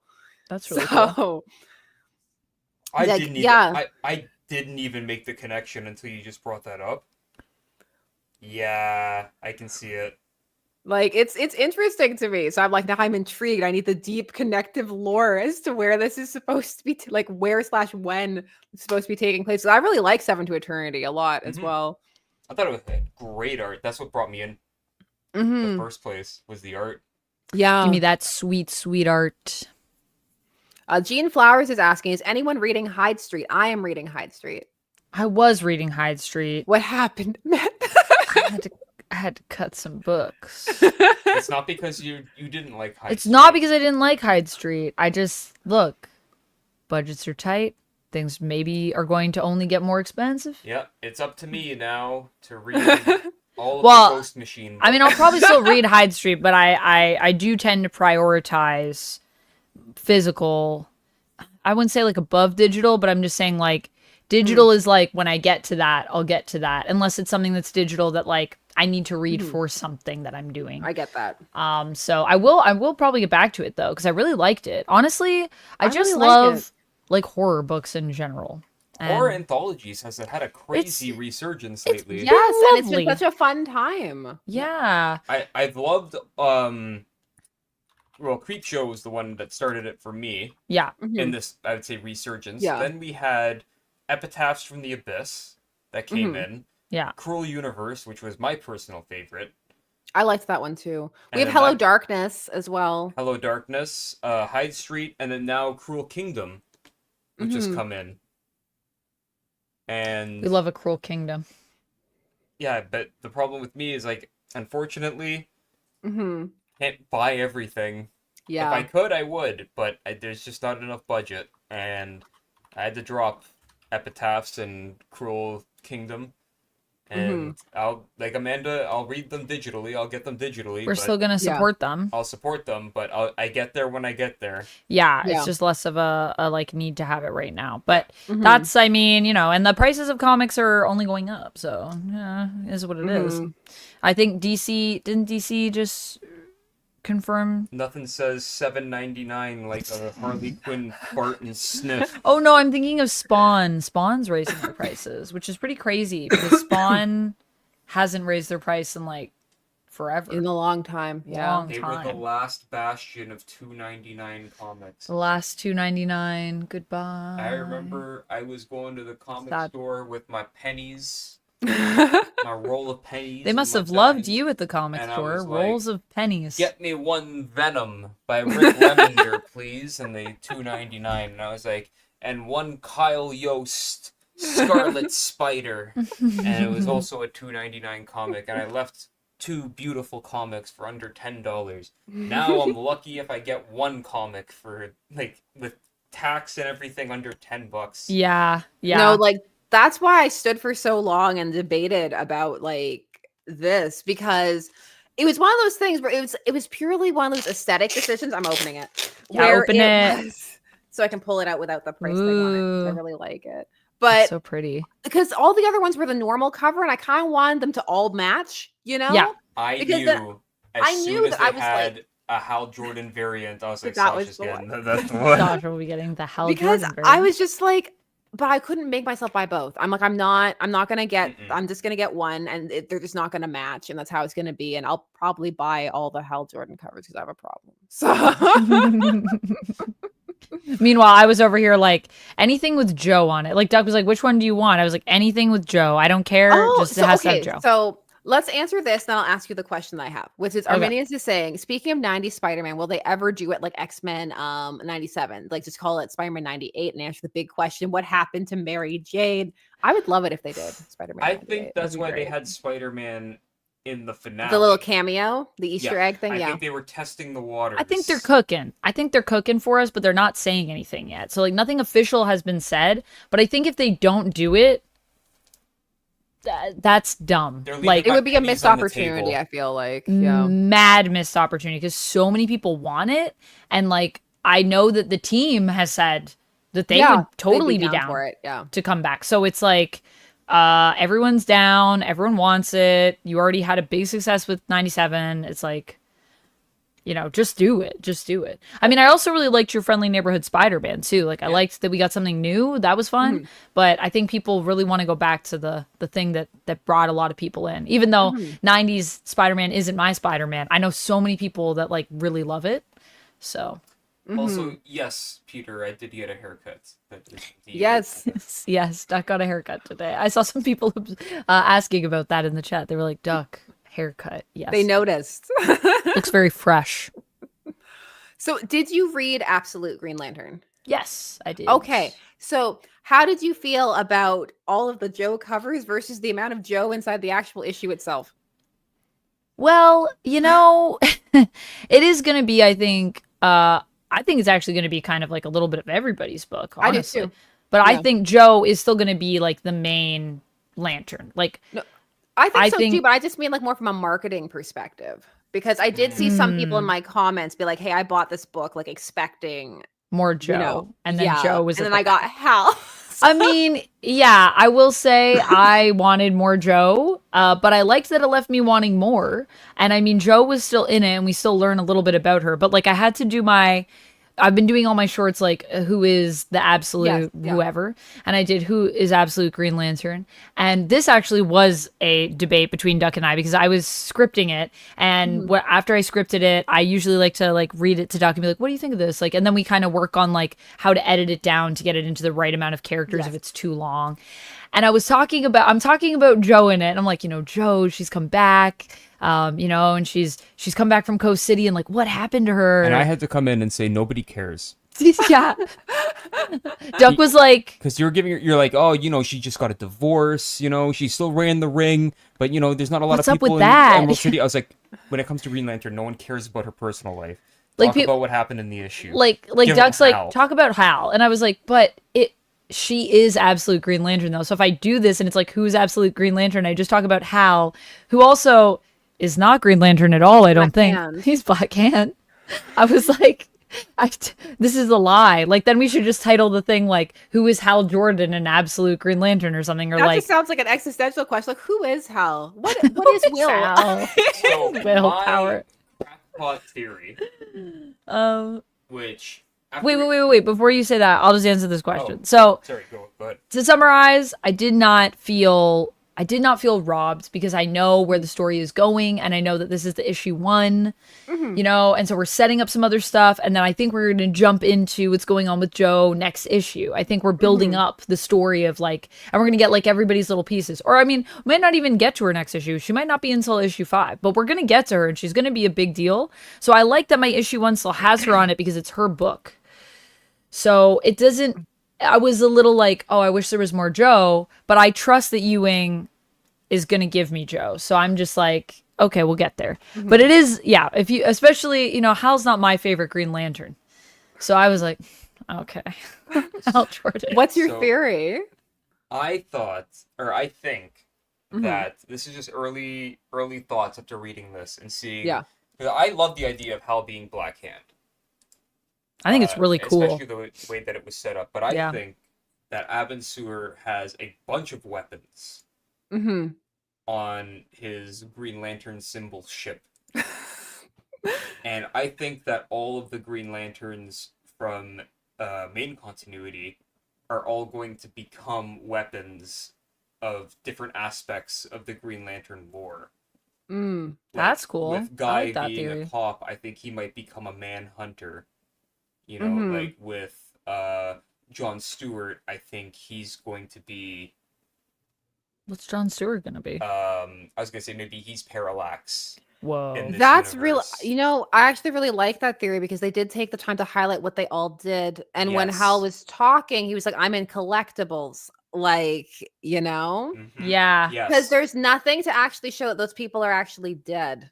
Yep. And they make a big point of at the end of each time showing the things drop on the bottom. So I actually like that theory a lot. Yep. That's interesting. That's a really good theory. I think it's going to not only do a twist on what all of these different Green Lantern like character feats would do, like Black Hand. I don't think it's going to kill and resurrect people in the way that we think it does. Yeah, that we're used to from main continuity. I think it's going to do something that kind of is similar to that, but has an absolute twist on it. But I also believe that everyone, even the people who we haven't seen yet, like I believe Kyle Rayner is going to be introduced. I think we're going to get a Simon Baz. We're going to get a Jessica Cruz. It would just be a lot if we introduced everyone into an issue 1. But I think each of them, I think Joe is going to be our Green Lantern. Right. But I think everyone is also going to be a piece of the Green Lantern of the mythos. Yeah, that's what I think too. And they're all going to be equally as important. Yeah, so it's kind of going to be like, it's kind of a little bit of like everybody's book, but like Joe's like leading the charge because she is the absolute Green Lantern. For me, it was giving a lot of like Touched by an Angel vibes, where it's like they encounter this, like, because he was talking about it, and the way it descends and everything, it is kind of like this angelic encounter. But the way that it affects each of them is different. And I think that's going to have a lot to do with their psyches and how they can process what's happened to them in terms of like what they receive. Because the way that Hal is thinking about too, what Abensur says to him is he keeps saying like, don't be afraid, like do not be afraid. And that's a very common like angel thing that they say when they come down. They're like, don't be afraid. Like if you don't freak out, then it's fine. It's like, but if you do freak out, then it's like, no, it's not fine. Then it's not fine. Yeah. So, yeah. Then it's not fine. Oh, Arminius is asking you, what is harder, the South Rogue accent or a Gambit Cajun accent? Well, I would have to say that a Gambit Cajun accent, mon ami, is a bit more of a hard accent to do. I struggle with the Cajun accent. Gambit Cajun, mon ami. Mon ami? Gambit be a Cajun, mon ami. It's hard to do a Cajun accent. I really struggle with that one. I feel like it can start to slip into like other accents if you're not careful. Yeah. You need to spend more time in New Orleans. New Orleans, yeah. That's where Gambit be from. This is true. It's really hard to do. So I've been doing Southern accents for a lot, like more time just in my life in terms of dialects that I've practiced. So, and I mean, Rogue is like a character that was my favorite character in the animated show. Rogue and Jubilee were like my favorites when I was a kid watching the show. So, Rogue's accent is something that it's lived in me my whole life, sugar. I just grew up with it and I love her accent so much. So I feel like I've been practicing it ever since I was, just a wee child, you know? So I love that. But I think with Gambit, you can slip into the Southern, you can slip into the French, and if you go too much one way, you lose the Cajun entirely. Yes. So yeah, it's a hard one. It's a hard one to do. As we saw, I think, when we watched Deadpool and Wolverine, it is a struggle. It is a struggle. Also, I've wanted to say this whole time. I love your shirt. Like, thank you. So I was actually wearing a Back to the Future shirt today. For people that came from Instagram, they may have saw my story, and I was wearing Back to the Future. But then I saw the pictures that you sent, and I changed. Because you're wearing a Star Trek shirt. I'm wearing the Quarks. Yeah, like cheers, sure. And I said, should I change into my Star Trek shirt? And then Sasha and I will be matching. And Duck was like, yeah, just change. And I was like, is it weird that my photo, though, will be Back to the Future shirt? And he was like, no, no one will know. No one will notice that. I was like, yeah, probably only I will pay attention. But yeah, I love this shirt. I got this one when I was in SDCC. Because the Picard series was coming out that year. So it was the year that Duck's favorite show ever that he's ever watched, Picard. And so they had like a whole like little Picard museum that you could go to, and they had like coasters from his vineyard. It was so cute. And I loved this shirt, so I got it. Did they have little dolls? Like, did they have little Picard Day dolls that the kid they didn't, but I wish they did. That would have been so great. I was gonna say, we actually own those. Well, we do, because we have the Picard box set, which Duck bought for me to open and to have. Although, I mean, it's yours. Because I love because he loves it so much. He's such a big fan. I love Alex Kurtzman. Favorite showrunner. He's done nothing but good Star Trek. Do you love Section 31 and all of that? I love Section 31. What a great movie. I still really want to do a review Can't wait on to Section put it on 31. again. Because there's so many thoughts. You know, I wish that we just talked more about Star Trek in general on the channel, because I love Star Trek. Sasha, you also love Star Trek. Yeah. I want to talk about modern Trek. You know who not to call. This guy. I mean, you know, we still haven't watched Strange New Worlds, and I think that we will both like that one. Your face? You don't look like you have hope? I think I'll definitely like it because I'm a TOS fan, so. I am deep in a Babylon 5 rewatch. So. Ooh. That is one of the few sci-fi things I have not watched. I have only seen a little bit of Babylon 5. That was like, are we doing Babylon 5 or are we doing Stargate? Like, what? Yeah, I was really into Stargate. Only one we can jump into right now. Your brain could only carry one of those sci-fi. They're both big. Yeah, I feel like when did you? Where did you get your Star Trek shirt from? Actually, Sasha, I got it from Teespring. It's Teespring. Yeah, it's on my one of the Teespring. designs. Yeah. Nice. And as soon as it was just such a fun mashup, and I was like, oh yeah, of course, we gotta have the Quark shirt. Quarks and Cheers, is that Yes. yeah, that's the mashup. I love a mashup nerd shirt, because you know what's really great about mashup nerd shirts is like when someone's like, oh, and they like recognize both things, or even, you know what it is too, it's like even if someone doesn't recognize both, you got like a better shot that someone's gonna recognize someone on that shirt and be like, wait a minute, is this thing? And you're like, it's that mixed with something cool, right? Look at us mashing John up Stewart's fandoms. mentioning Farscape. I saw in the store, Farscape. and I didn't buy it, Also but I'm watched. getting it next time I go back. The comics, they were there, and they're in like a volume, and I'm just like, oh, Farscape Comics? Yes, I missed the I didn't Kickstarter, even know. but they're releasing some of the physical. Some of the stores bought them, and I was like, yes. Is it a It's my continuation time. of Farscape?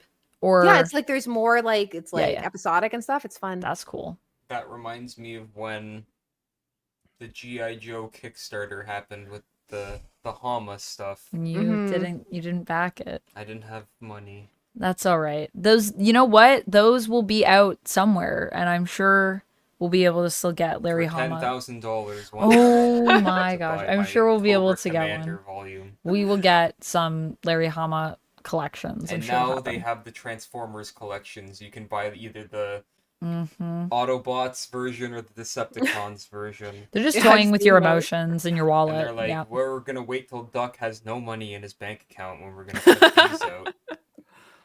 Do you want to eat Duck, or do you want to read these? Do you want to eat or do you want to read these comics? comics? Yeah, What that's do a you good want? question. What matters more to you? And it's like matters? sometimes, depending on your mood, it's like, well, Well, I could just not eat and then read this book, though. Would that not nourish my soul? I was like, I could eat the opening letters page before we get into the meat. Oh my god. I can sustain myself long enough to read volume 1. Oh my gosh. Oh my goodness. Yeah. Arminius is saying that the Gambit accent is funny, though. I like Gambit's accent. I Yeah, like Gambit's got a great accent. I mean, it is definitely an entertaining accent. I will not deny. But I If love it his goes- accent. If it can go wrong, that's the thing. It can, I mean, it's very entertaining because it can go wrong in so many ways. I'm assuming that's what you mean, Arminius, as you probably heard when I attempted it, which some people on my stream, I have a dialect redemption. I did take some hydrates earlier for you guys, but just FYI, when you do redeem channel points on Twitch when I'm doing these, I don't see them as easily, so like I don't really like follow them, but if I miss anything, I'll refund it to you. And I don't do sing modes really or dialect practices during these because it would be really weird for everyone else that's with me. But that is a thing that we can do, and people do like to redeem the Cajun. That's happened a couple times on me.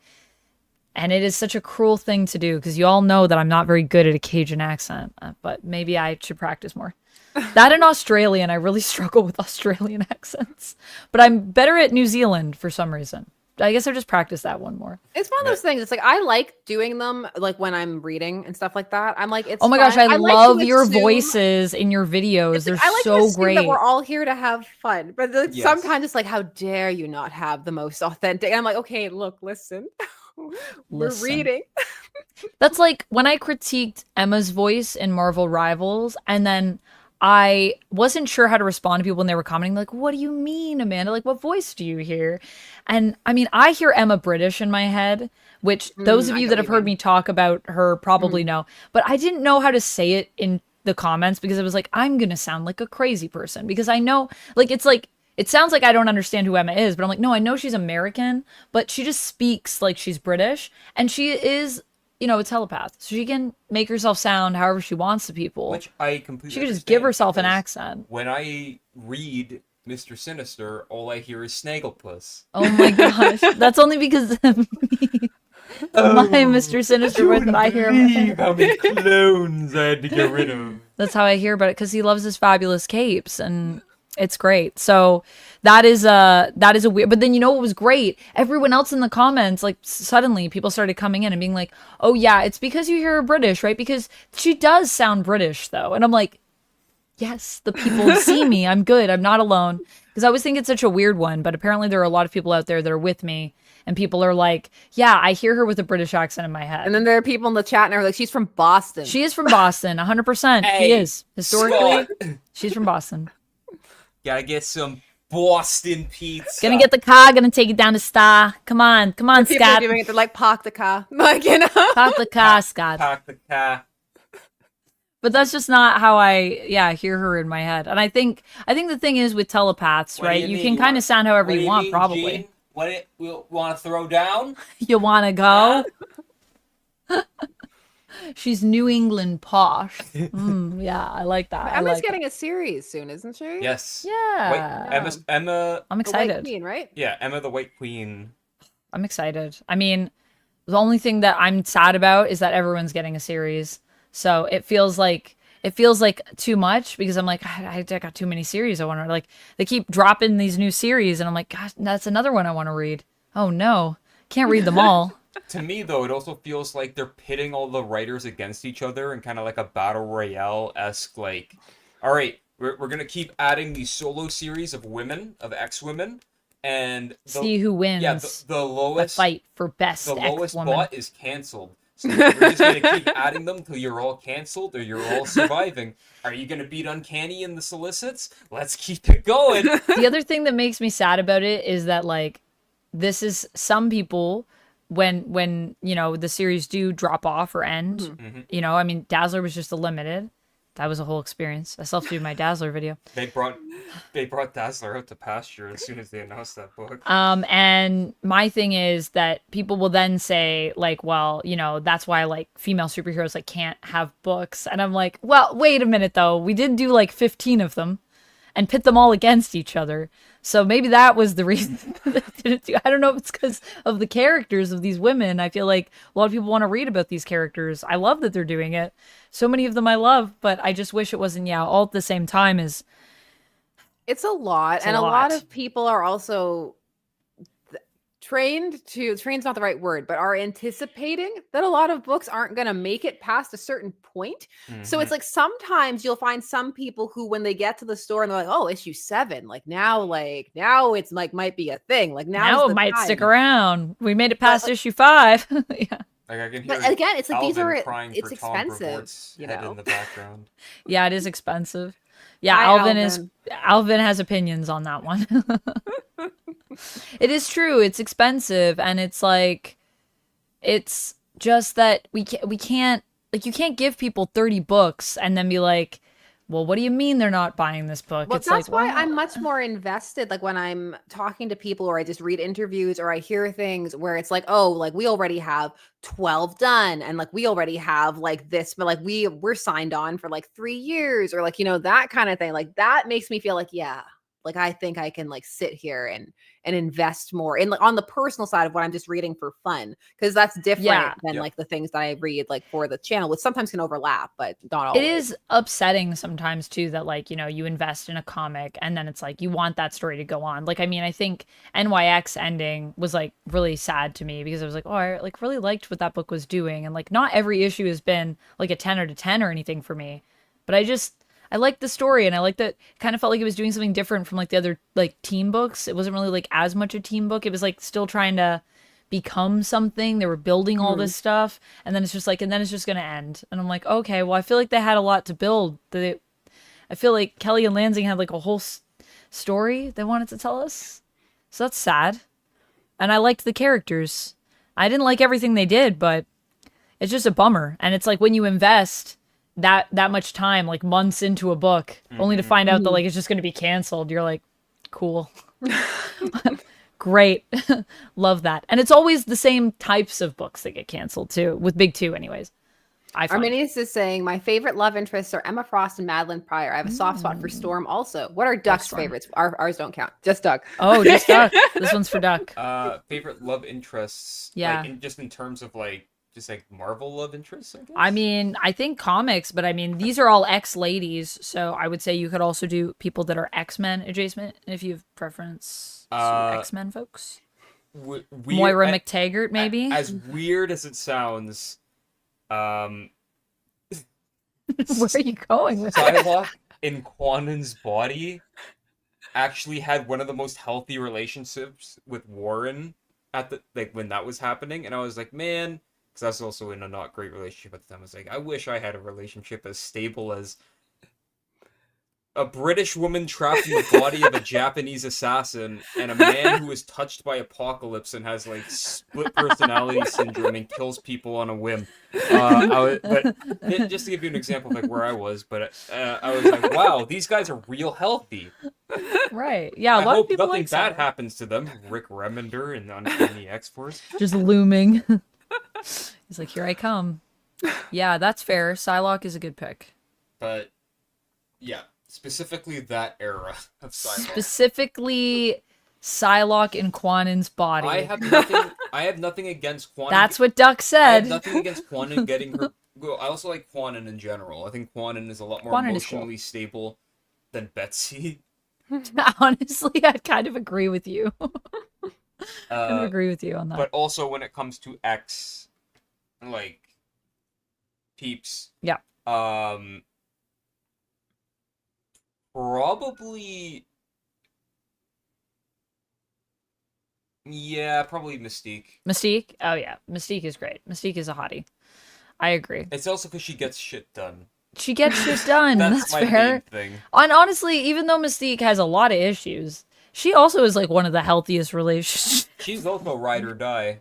She's also a ride. Like, I mean, it depends on who you are. I mean, if you're Destiny, they've got a pretty good relationship. If you're anyone else, like, you better watch your back if you're dating Mystique. Like, I don't think I would date Mystique, but if I were Destiny, then I'd date Mystique. Yeah. Well, we've managed to go to midnight. Yes. Once more. So It's classic us right there. Yes. Talked about any of the comics that came out this week? We did. We talked about Absolute Batman. We talked Yeah, about wait, yes. we talked about we talked about Spider-Man. We talked about Spider-Man Yes. a little bit. We talked about Ultimate X-Men. We talked about Vampy. We didn't talk about Bug Wars. Bug Wars is great. I need to read Bug Wars. Highly recommend. Highly recommend. It's so good. We didn't talk about Uncanny. Well, we talked about X-Men in general, so we covered that. You're not this far into Uncanny, so you can't Superman. talk We about didn't talk about Superman, but we talked about Absolute, so that counts. You talked about the Transformers Kickstarter. That counts. There you go. You talked about Immortal Thor. Oh, quickly before we sign off here, did you know that Immortal Thor is ending at 25? No, I didn't know that. Yep, they just announced today. 3 more issues Oh, I left, didn't know and that. then they are relaunching it with a new #1, which I hate. With the Are we getting the same team? I was same gonna say creative it's team. same. Okay. Same creative team. Yeah, same creative team, but just back to one. That was like literally my first response too. I was like, "Is it the same creative team?" He's like, "Yeah." I was like, "Of course, because they're doing good work, right?" So they just want to get more people in the book, so they're just resetting it. He's like, "Yeah." I was like, "Okay, 25's too high. We can't go past that." Who will read it? Let me respond to these before we sign off. So we have, I thought when Duck said he will go for a weird choice, we'll go for Wolfsbane or something like that. I know when he said weird choice, I was thinking he was gonna go. Actually, you do like Wolfsbane. I He like does Rain. really like Rain. I would date Wolfsbane. Yeah, you would date Wolfsbane. I thought you were gonna go for like who's the late? Why can't I think of her name right? Spiral. I'd Oh, date Spiral too. Would you? Okay, well there you go. Well, Stephen was Turner weird. is also saying that Emma took her accent from Astrid Bloom, by the way. Oh, did she? There you go. There it is. But thank you so much, everyone, for like hanging and all of that good stuff and chatting comics. And of course, we will, as always, have more videos on both our channels very soon. Yes, All the time. soon. And we'll probably be back to talk about more things. Currently Yes. working for a quick kind of preview for the week. I am working on a Devil May Cry review of the new series that came to Netflix. Nice. That Amanda did. That I and did. I'm also Yeah. working on Amanda's Daredevil Born Again, not the show, the comic Nice. review, We're and gonna why talk about it's that. important. Yeah, we're gonna talk about that. So those are coming this Those are week. coming. What do you have coming up? Sasha? Tomorrow, I actually have an interview going up with Aubrey Sitterson, and then I'm going to get that absolute Batman recap. Like, Yeah, absolute. where I can't we're wait to at for watch now. your absolute Batman. I need to get caught up, and then I'm gonna watch your absolute Batman recap. I'm excited for I that hope one. the thumb is just me as the Joker with the babies. Like, Oh my gosh. Also, Sasha, we gotta play some Marvel Rivals sometime. We we gotta. do. set I know that you're up. always like Marvel Monday, and I'm like every Monday, I'm always like, I'm busy. So like We can do a different. I'm gonna set out a schedule. I'm gonna send out like a calendar thing to some people that I want to get on a team, And then I'm trying to put a team together. I'm gonna wear my Nick Fury eye patch, everything. It's gonna be great. My leather jacket. Well, we'll try and make it happen. Yeah, we'll try and make it happen. So yeah, thank you everybody for joining us. I hope that you had a good time. And thank you so much for everybody that supported. Appreciate you all. Appreciate it. One of these days you'll do an Injustice review. Maybe one of these days I'll do an Injustice review. Yeah, Mihai, I see your chats. We have a lot of chat happening because there's 3 chats funneled into one. Injustice does have a comic, and Injustice is cool, and you can read the comic. And also Mortal Kombat does have comics as well. There's a Mortal Kombat Injustice comic, isn't there? No, just Mortal Kombat. Just Mortal Kombat? Oh. But it's really good until they said, yeah, that's all not canon. Yeah, exactly. They were like, they wrote that out. They wrote this awesome story that was gonna bridge Mortal Kombat 9 and MKX. Yeah. And it was like really, really good. And I was like, wow, they actually brought did it. Big comic book writers to like actually like oversee this. This is really good. And then by the time they got to the end, they were like, nah, we're gonna go. This is all scraps. None of this is real. Don't worry about it. It's another world. So yeah. So but yes. Thank you everyone, and thank you Sasha for joining us. It's so fun. No, thanks for it. It's always fun. Yeah, we always have a good time. All right. Good night, everybody. Good night, everybody. Everyone. Goodbye. Bye.